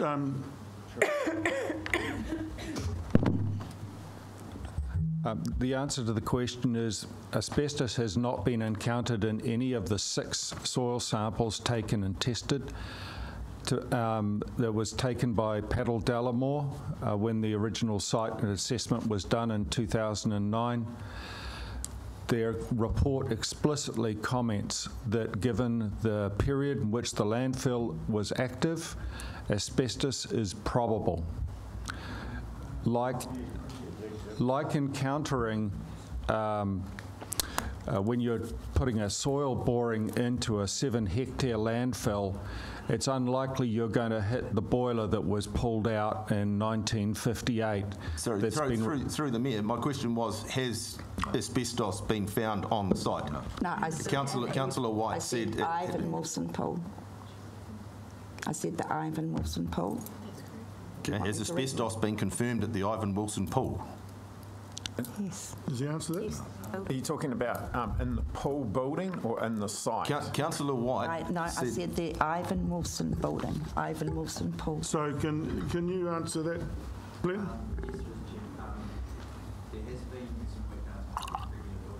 Sorry. Please, Glenn. Come and use this one or whatever.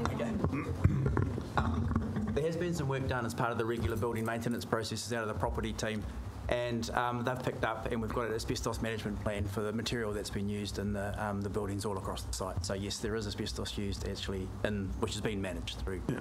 So the answer to your question, Councillor McGrath, is yes. Yes. So that is new information to us today. That's good. Do we have another speaker? Councillor Hawke. Thank you, Mr Mayor. I'm also speaking against the councillor's submitted motion. At the risk of being accused of being aspirational, I'm really excited about our opportunity as governors to provide a wonderful new community swimming complex for our community. I understand completely why some of the community and some of the councillors want to rebuild at Onikawa. However, for me, building on a new site really makes sense. It mitigates health and safety risks and it minimises financial blowouts. I'm also speaking against the motion because I don't agree that we should spend more time and money on independent assessments of options that we have already put out for public consultation. I also believe that whatever the result of those independent assessments and any public consultation, at the moment, no amount of new information or consultation will change people's minds if they genuinely want the pool to remain at Onikawa. The rationale that councillors have expressed in their public talking point for the motions on the table today, it focused on a number of concerns, and I'd like to address two of those. One is process and one is the financials. Firstly, I'm really disappointed that we've resorted to blaming staff for perceived issues with the process. I find this disappointing because given the ultimate responsibility for approving the direction, scope and content of the long-term plan rests with us as governors, we need to take responsibility. I've sat through many meetings on both the LTP and pool strategy with all the councillors in this room today. We all had opportunities to set direction, approve projects, ask questions, and even edit the wording. If any of us had a problem with the process up to the finalisation of the LTP document, then we had, in my opinion, plenty of time to do something about that. In fact, and instead, we made a unanimous decision to approve that LTP consultation document to go out to the public, including our preferred pool option at the Tamatea site. And I'll table that unanimous meeting decision. Secondly, a key criticism of the process has been the lack of ability to double debate the LTP. If, again, as governors, we read the Local Government Act and we listened to staff and legal advice on this, we should know that a resolution to adopt a long-term plan doesn't constitute a decision to act on any specific matter within it. We can change our minds. We have not been trapped into a plan that we only debated once. That is simply incorrect. If we decide as councillors to change our minds about this pool, then it is the staff's job to support and advise us through to our preferred outcome, rather than delay the process and add cost by asking for yet more information. The councillors who serve this notice of motion should simply tell us what they want. They should test this with the whole council, and if they fail to convince the majority to agree with their second thoughts, they should not put the city to extra time and expense. Thirdly, distrust of the financial information is obviously part of the thinking. Again, I'd like to reinforce we had plenty of time to look at that. The approach used to calculate the useful life of each option, including a 30-year for a new build and a 15-year for building around and on the Onikawa site, which is already partway into its life cycle, seems to me very reasonable from a common sense perspective. Audit New Zealand reviewed this approach because they have to, and they have to report on the quality of the information and the assumptions that underlie it. They had no issues. The document itself specifically talks about the different lifespans of the two options. I think any reasonable person would assume that the attached financial information reflects those differing lifespans. Finally, the legislation demands the LTP document is concise and simple so that it's easily understood by the whole community. We can't put myriads of financial detail in it. However, we all signed off on detailed documents that sat behind that, including financial information that was accessible to the public and to ourselves. Why blame the staff or the process or the financial information? This is a once-in-a-lifetime opportunity for Napier. I do not need an independent report to convince me that our original preferred proposal to the community of a new build on a new site, which has already been supported by external experts, is still the right way to go. It will always be a controversial decision. It's hard. Change is hard. But at some stage, we need to bite the bullet and make a decision. To backtrack now would, in my view, add unacceptable time and cost and would ultimately be a failure of vision, of courage and of governance. Therefore, I oppose the motions. Thank you, Councillor Hawke. Any questions, comments? Do you have any further speakers? Councillor Tapani. Thank you, Your Worship. First of all, I'd just like to ask two questions.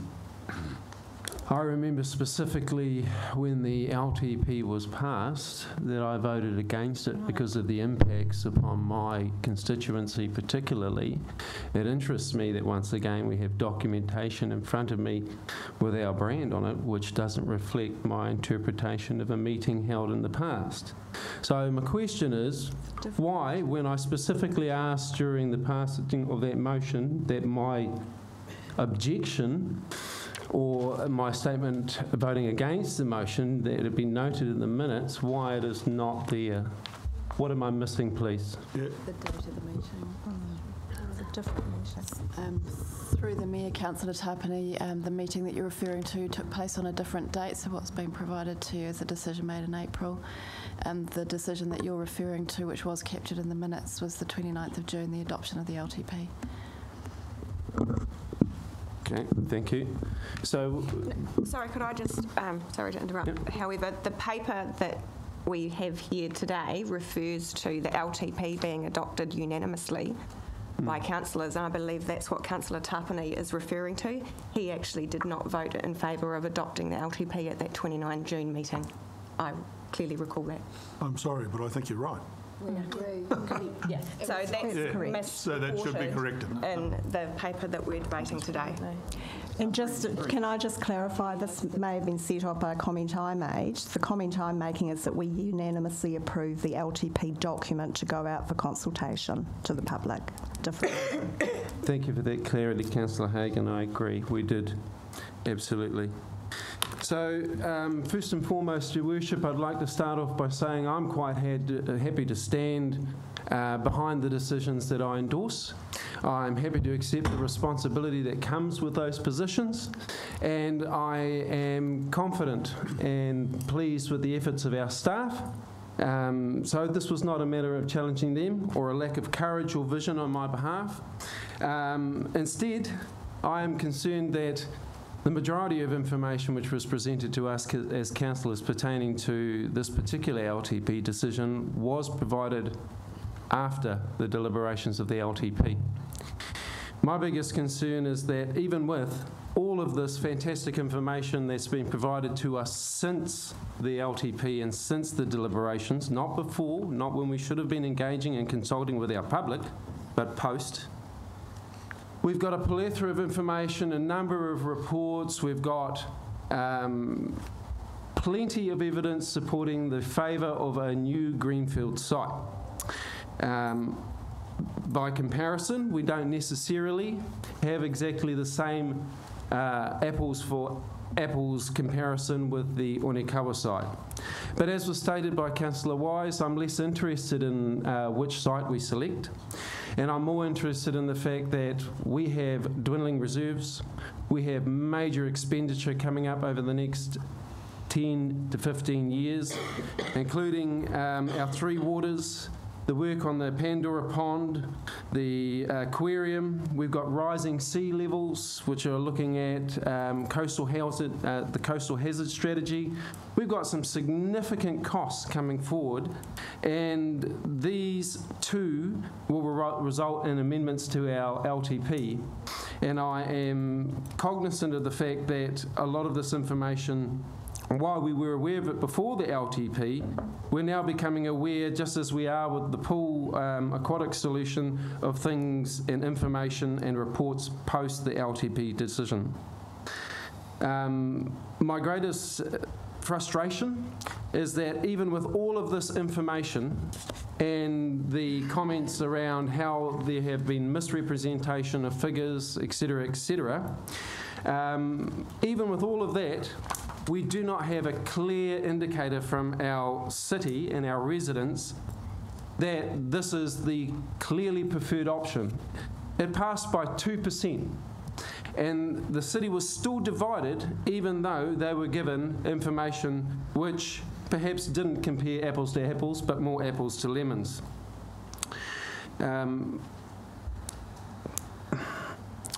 I'm quite happy to support the build at the Prebenson site or the Onikawa site.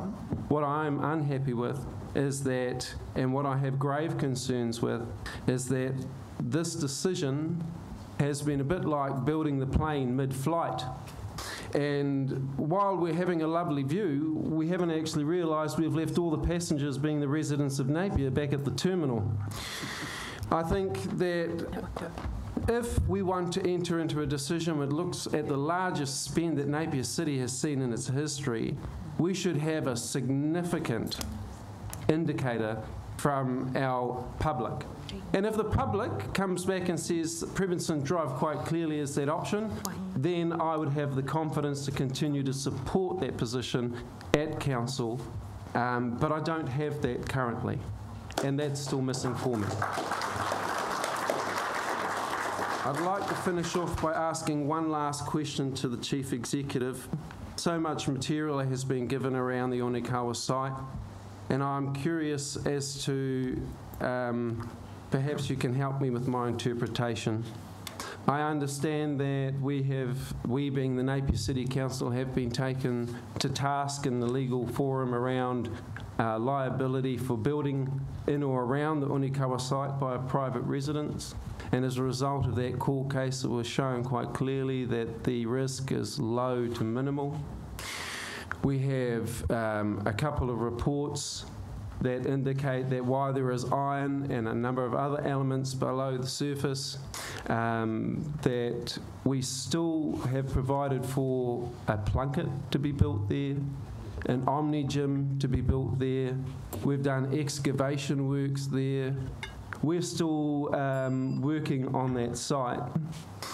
So my question is, if given all of this information, when did council shift its position on the risk of that site? And if we've shifted our position, have we also shifted our culpability with regards to liability? Through you, Mr. Mayor. Mr. Jack.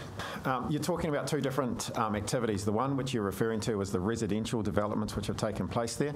They've taken under a different set of excavation factors. When you're doing a commercial facility, it puts a different requirement in terms of excavation and how you manage the site, and that's the information that we've continued to provide you in a consistent way. So it doesn't change the liabilities in terms of the residential. What we're saying is the risks are far greater when you undertake this type of activity. Thank you. Thank you very much. Thank you, Douglas. Just another point of clarification. As a council, we've endorsed OmniGym extending on the site. How do we sit now there with all this information on contamination and landfill? If we're saying it's a major issue, do we need to rescind our decision for these guys?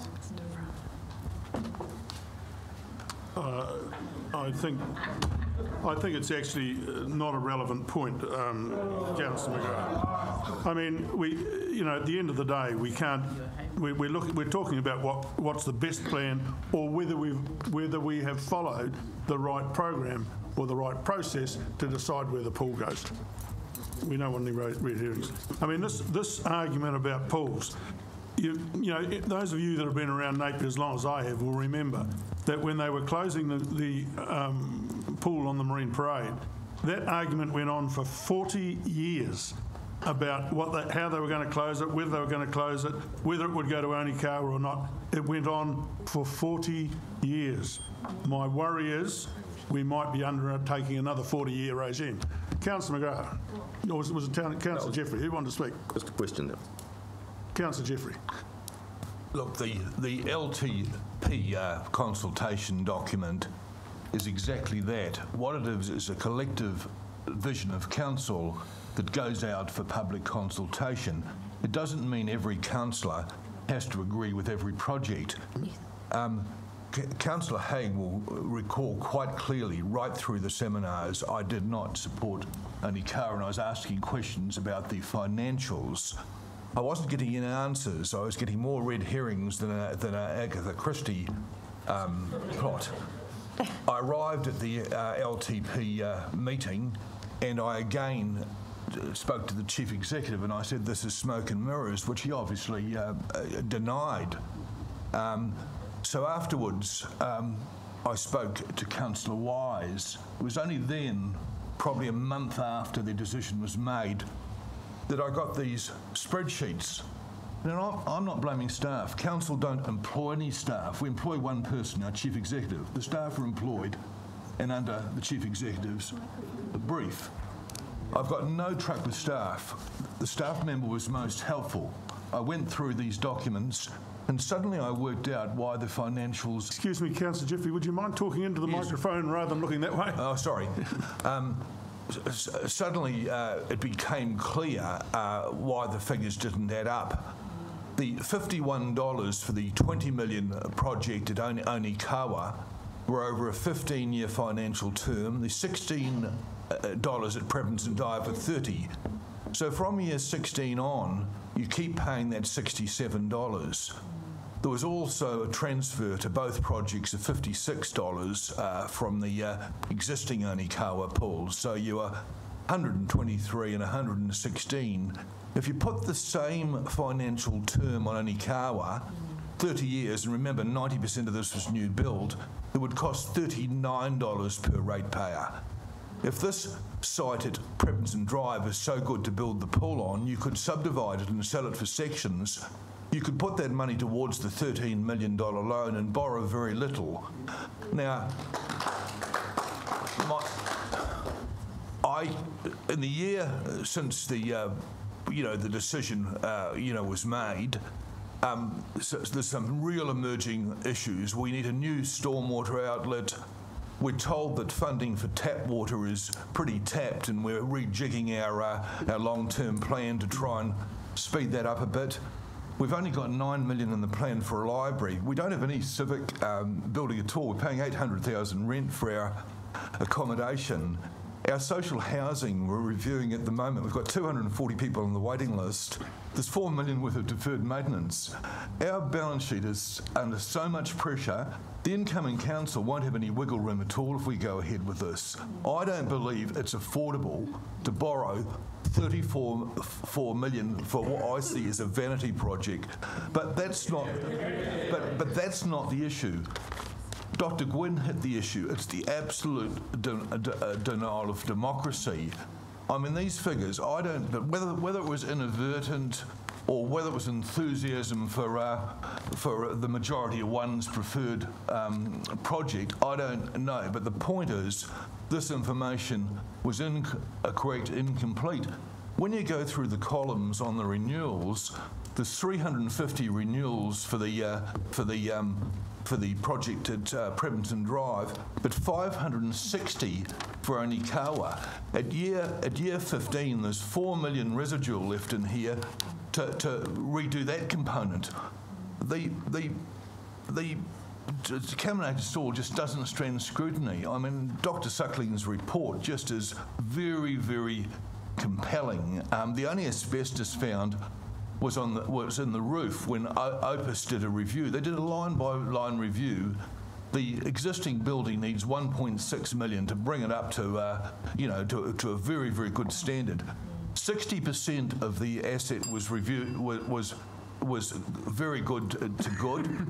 22% of the asset, and this is from Opus report I'm reading, was good to average, and only 12% was poor.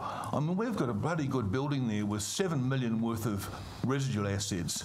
let's build a steel above ground 25 by 25 pool. Let's build a new learners pool, new reception area, revamp the thing. Let's spend 20 million and get on with it. And most of that work's been done. I mean, we went out in this year's consultation with that option. So we obviously had the groundwork done then. Did we go out with an option this year knowing that the soil was so contaminated we couldn't build on? If we did that, we're absolutely incompetent. Thank you, Councillor Jeffrey. Just 2 points of clarification. One is, Councillor McGrath, the Omni Gym is outside the tip contamination area. And Councillor Jeffrey, you mentioned that our balance sheet is tapped out. It's one of the strongest balance sheets and the most enviable balance sheet in local government New Zealand. Councillor Brosnan. Can I just ask a question? Yes. Councillor Jeffries, Dr. Suckling, what's his doctorate in, please? He's a medical doctor, so he understands chemicals and contaminants. The other report from the in-house one's from a person with an engineering doctorate. He's not an engineer. Yeah, one's an engineer, one's a doctor. Thank you. We're talking about contaminants. Thank you. Councillor Brosnan. Thank you, Mr. Mayor. This is not an easy decision and one that I have thought hard about for our city. Talked to probably hundreds of people on the issue, lots in my demographic and the younger demographics, and I've listened today with an open mind for new information or information that doesn't have an alternate view. So this council set a vision 5 years ago to give our community what they were telling us they wanted, to invest in a fit-for-purpose, future-proofed aquatic facility. We gave staff the direction of a new build. Our community, as is our council, is split on the location details, which I understand. I have a love for Onikawa with many memories there too. But we would be negligent and misleading our community to tell them we could build at Onikawa without significant cost for no extra pool. It would be unwise for many reasons, and we would be doing a disservice to our future generations. I want what is best for my city, for our kids, and for our ratepayers' back pocket. We are fortunate to have a really healthy balance sheet and still maintain the lowest rates of a comparable sized city. This is reflected in our LTP, where we put water priority and spending number one. We've got 33 million to be spent on our 3 waters in this plan, and our annual plan amendments workshops show there's support for additional expenditure. Council cannot run projects back to back, otherwise we'd still be building roads. They must be done simultaneously. We have the resourcing and the plan to deliver the needed water improvements and the aquatic project for our city. I'm excited by the opportunities for my community in the move to Tamatea Prebenson Drive site and in the redevelopment of Onikawa Park into a free-to-use family spray and activity park. This is an area of our city, my ward, lacking in green space.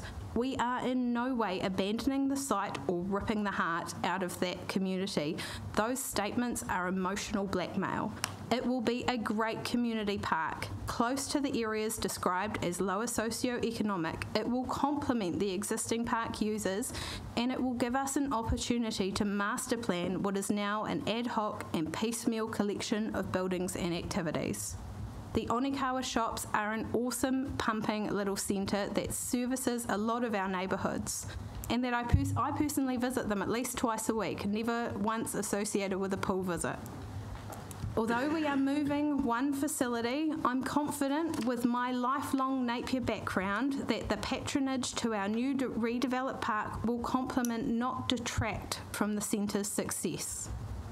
After we received the petition, I asked that we hold a public meeting in an accessible time and invite everyone who signed that petition publicly to listen to them, to inform our community, and to take them on the journey that we have been through.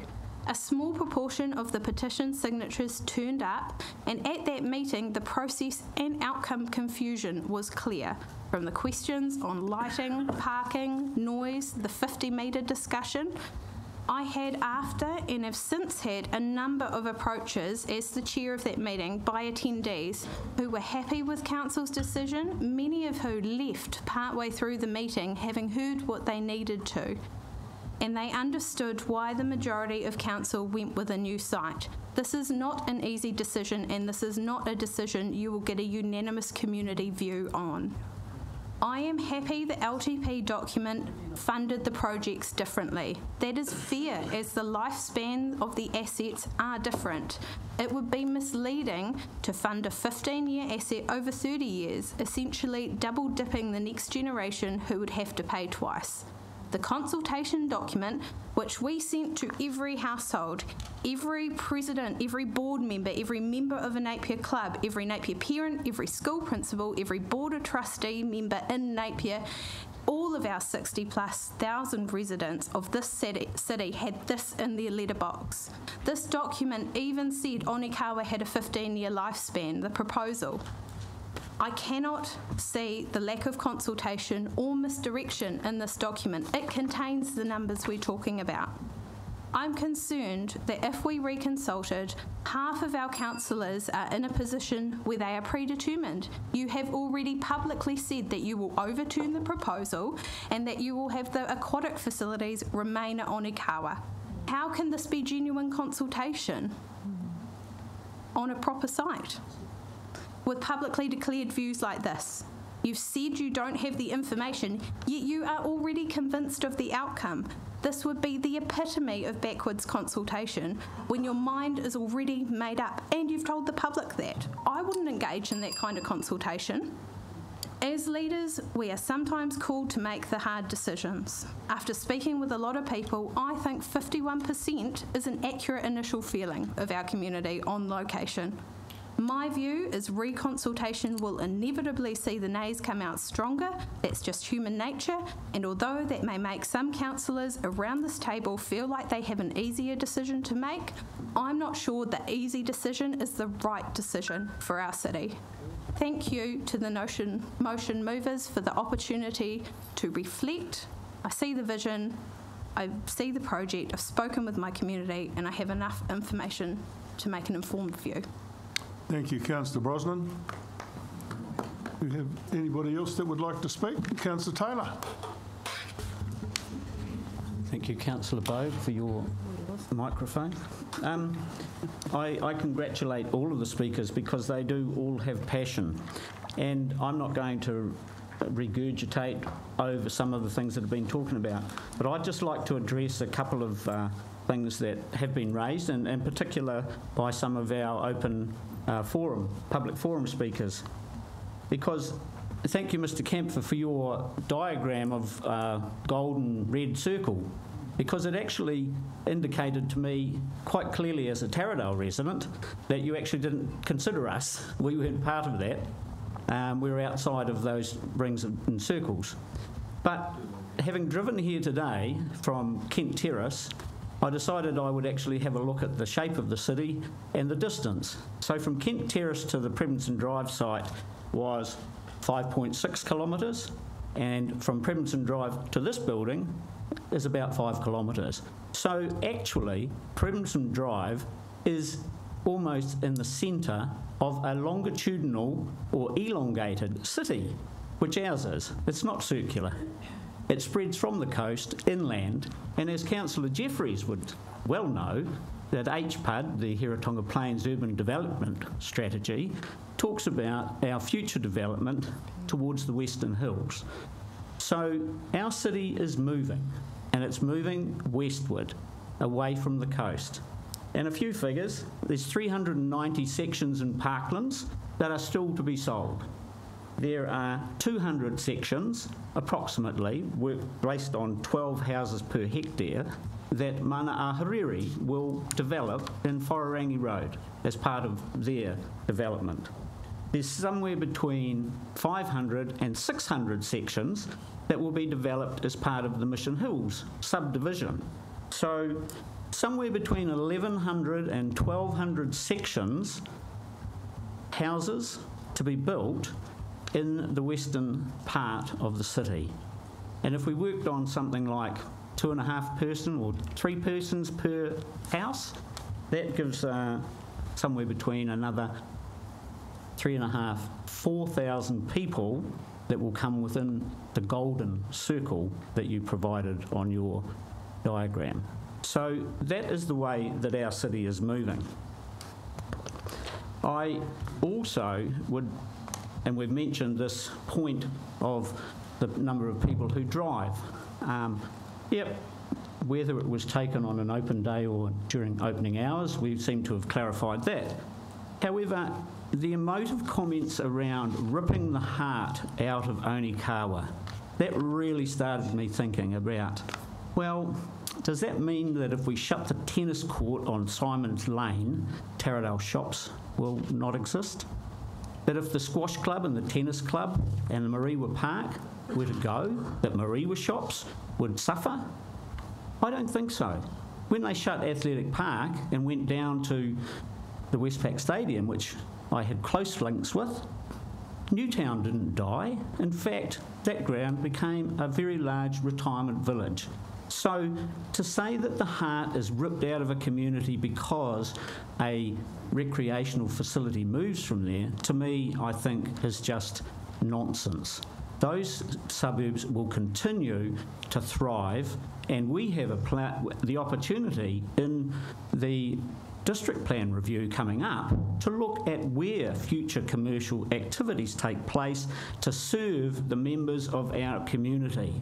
And that will happen west of this main CBD into the future. I've also listened closely to the number of people that travel, or our Maraenui and my colleague next door who concern. It's interesting, and listening to the principal of Tamatea High School, that I had a look at the ERO reports for the local primary schools, and in the reports they talk about the number of children who identify as Māori or Pacific Islander. So Onikawa Primary School 38%, Porritt 44%, Tamatea Primary School 58% Māori and another 5% Pacific Island. 63% of the students in those schools who will have close access to a Prebendson Drive are from our Māori or Pacific Island community. Finally, I would like to say that the attack on staff must stop now. They are the people who provide us with the opportunity, and it is now time for us to show courage, be governors, support them and move forward. Thank you. Thank you, Councillor Taylor. Councillor Bowe.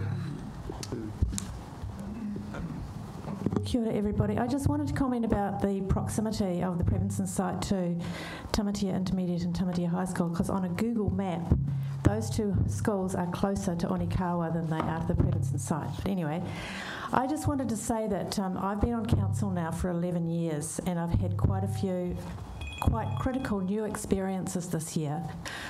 One of them was the council being taken to court for a judicial review on lack of consultation on a very important bylaw. That was new, and that was rather unfortunate. Another new experience I had this year was receiving a petition signed by 7,000 people begging us to reconsider the decision we'd made about the swimming pool. And I think a new experience we've all had is this councillors feeling concerned about decisions that have been made that we call an extraordinary council meeting. So I just want to say to my fellow councillors that I don't consider myself predetermined one way or the other, but this really is an opportunity for us to restore our reputation as a council who listens and a council who consults. We've had a battering this year with the War Memorial, the Easter Sunday Trading Judicial Review, and with many in the community losing faith in our ability to listen. Humility and being able to admit we may have got some things wrong are qualities that the people of Napier respect. What we've got wrong in this and other examples is not the decision that was made, but the way we made it. Look at the Easter Sunday trading decision. When we went out again after the legal challenge, we put the right processes in place and we came up with the same decision that we had the first time. The difference was that we did it right. So we got a genuine mandate after listening to all affected parties. This is the same kind of situation. Our council consultation processes have been put under a spotlight and found wanting. So let's do it again, and let's do it right. And finally, thank you to all those people who spoke to us today. And I was particularly taken with the woman who spoke, Kaylee, who spoke about how important it is that our decision needs to be about kids and about the community, and surely that's what we're here for. So the community has spoken to us in so many ways in the last few months. They're not pleased with our decision. They're not pleased with the way we have gone about it. And I'm humbly asking my colleagues to support this resolution. Thank you, Councillor Bowe. Councillor Price. There's been a lot said, and I'm just going to have a few quick comments. I'm in favour of going to Prebinson Drive. I see it as an opportunity to build an iconic building and a hub that we can grow off. So we have our swimming pool here. I've been approached by Rick Kirkland, who would like to put the Superfly there and other items. There's talk of a ice skating ring that could go there and run off the energy from the pool. The options are unlimited because we have 7 hectares there we can use for the youth that we've been talking about today, with a lot more options. If you look at the sports park, regional sports park, 5 or so years ago, it was an athletics track and empty. Now it's full and they can't fit stuff in. It's just filled right up. So we need to future-proof. We need to look for the future so that we can invest in things for tourists, because we're a tourist town, and our people of Napier. I'd just like to make a quick comment on expert opinion. I'm in a position that I can actually comment on this, because when I was in the police, I was an expert. And if you're an expert, your opinion, you qualify yourself for your opinion, and unless someone can come up and tip you over or chink it, that opinion is to be taken notice of. And I look at the opinions of Mr.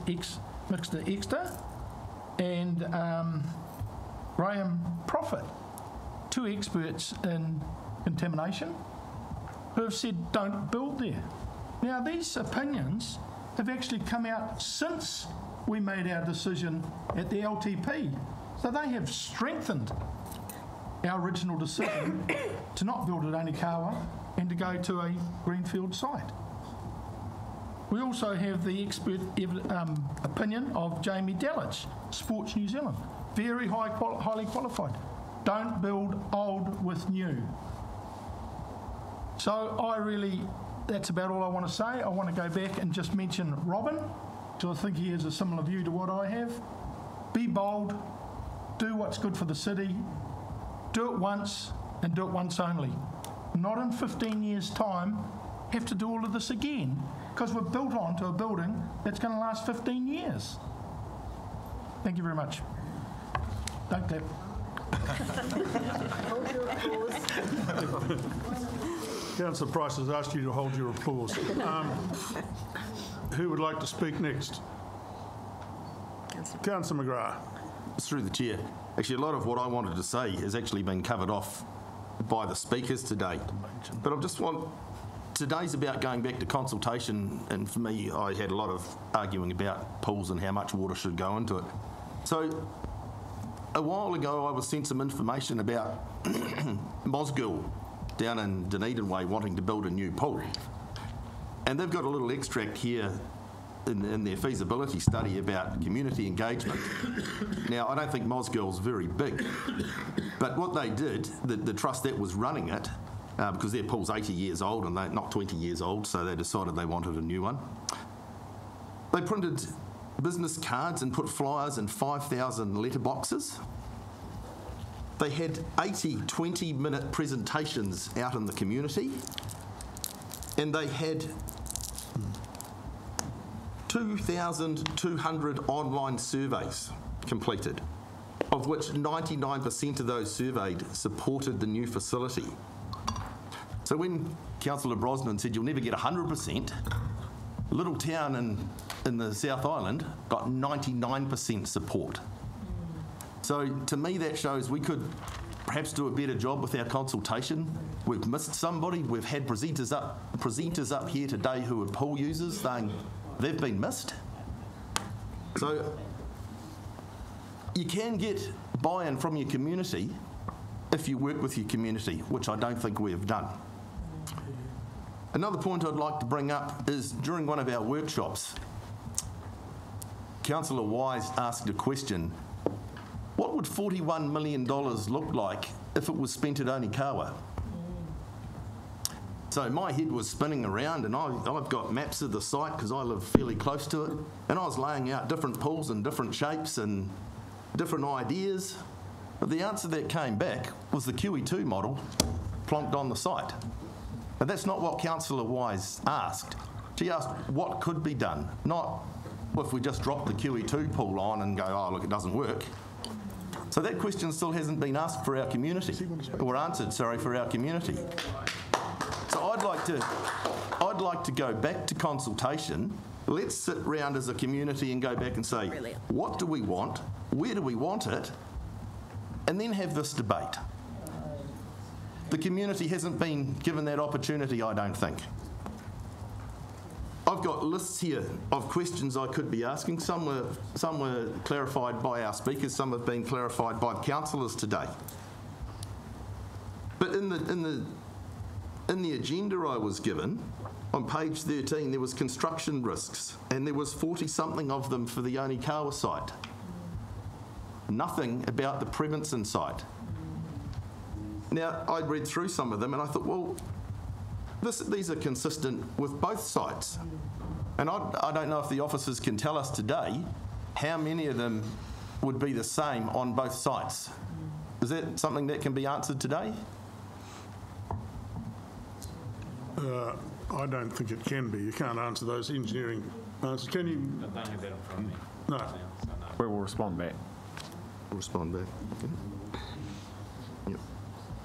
So, I'm going to leave it at that today because we do have a lot of mixed information coming through, and at the end of the day the councillors are going to be the ones voting on it.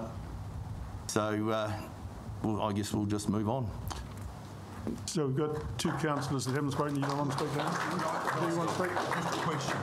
Yeah. Just a question of clarification. When was the risk assessment prepared and by who?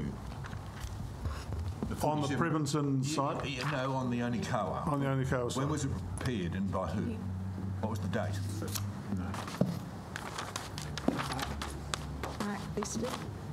Roughly 2 days ago.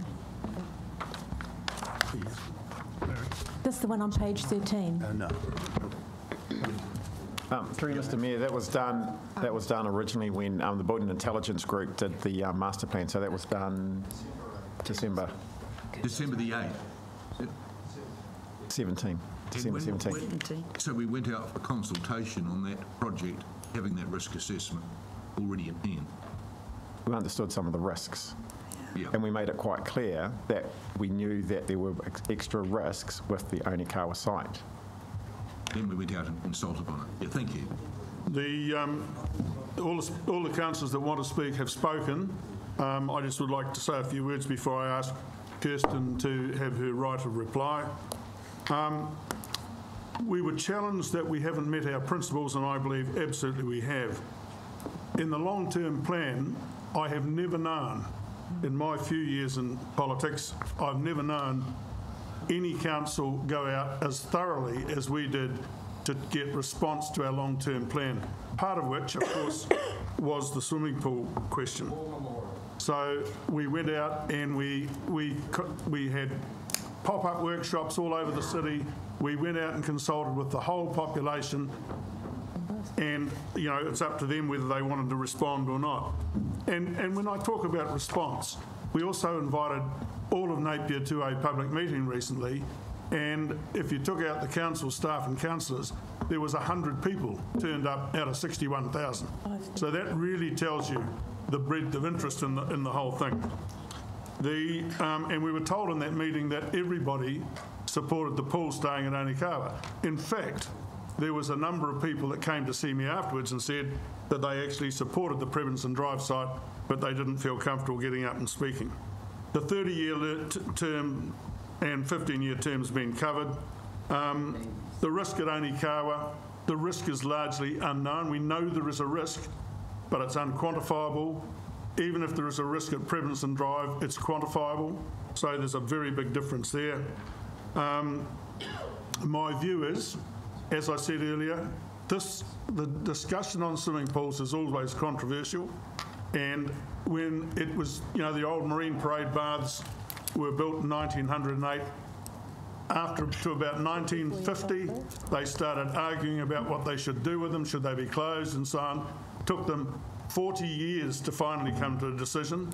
And it was just crazy that they'd been going, well, no, they started arguing in the 1920s originally, and then finally I think Onikawa was built in 1967 or thereabouts. But the argument about pools goes on forever. My big concern with if I was to support this motion, my big concern is that we might be starting another 40-year discussion. And if we look at our NRB survey, we say we don't consult, but we do have a survey as well. And our NRB survey told us that the thing that most people were concerned about in Napier was the lack of pool facilities, was the deficit in our pool facilities. So my issue is, if we don't go ahead and build something, which I might add we've already approved, then we could still be talking about this in years, because the cost will escalate and we may never build it. That's one of my problems. What else I got here? I just could confirm that when the Hawke sent their letter of support, they were sending the support for Prebenson Drive. We were told by one speaker that there's only one facility in Napier. There is Ocean Spa. And interestingly enough, the most successful gym in Napier is Ocean Spa, because people have one subscription to use the swimming pool and gym as one facility. And of course, we've got the Greendale pool, which I should have learnt to swim in, but I didn't. I just want to say that our experts have said, because we don't know the quantity of the risk, our experts have said if there is an alternative, in their summary, if there's an alternative to the Onikawa site, they would use it. If there's an alternative to the Onikawa site, the experts advise us to use it. And frankly, I'm happy to accept expert opinion. So we've heard a lot about the petition of 7,000 names.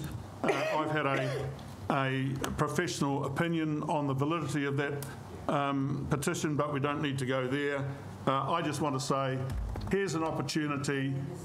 Way back in whenever it was, 2016, we as a council met, and 11 of the 12 of us agreed we wanted an aspirational new build. That wasn't at that stage on a new site, I concede, but 11 of the 12 of us said we want an aspirational new build. Here's our opportunity to beat progress. We've heard from Councillor Taylor about what direction the city's moving in.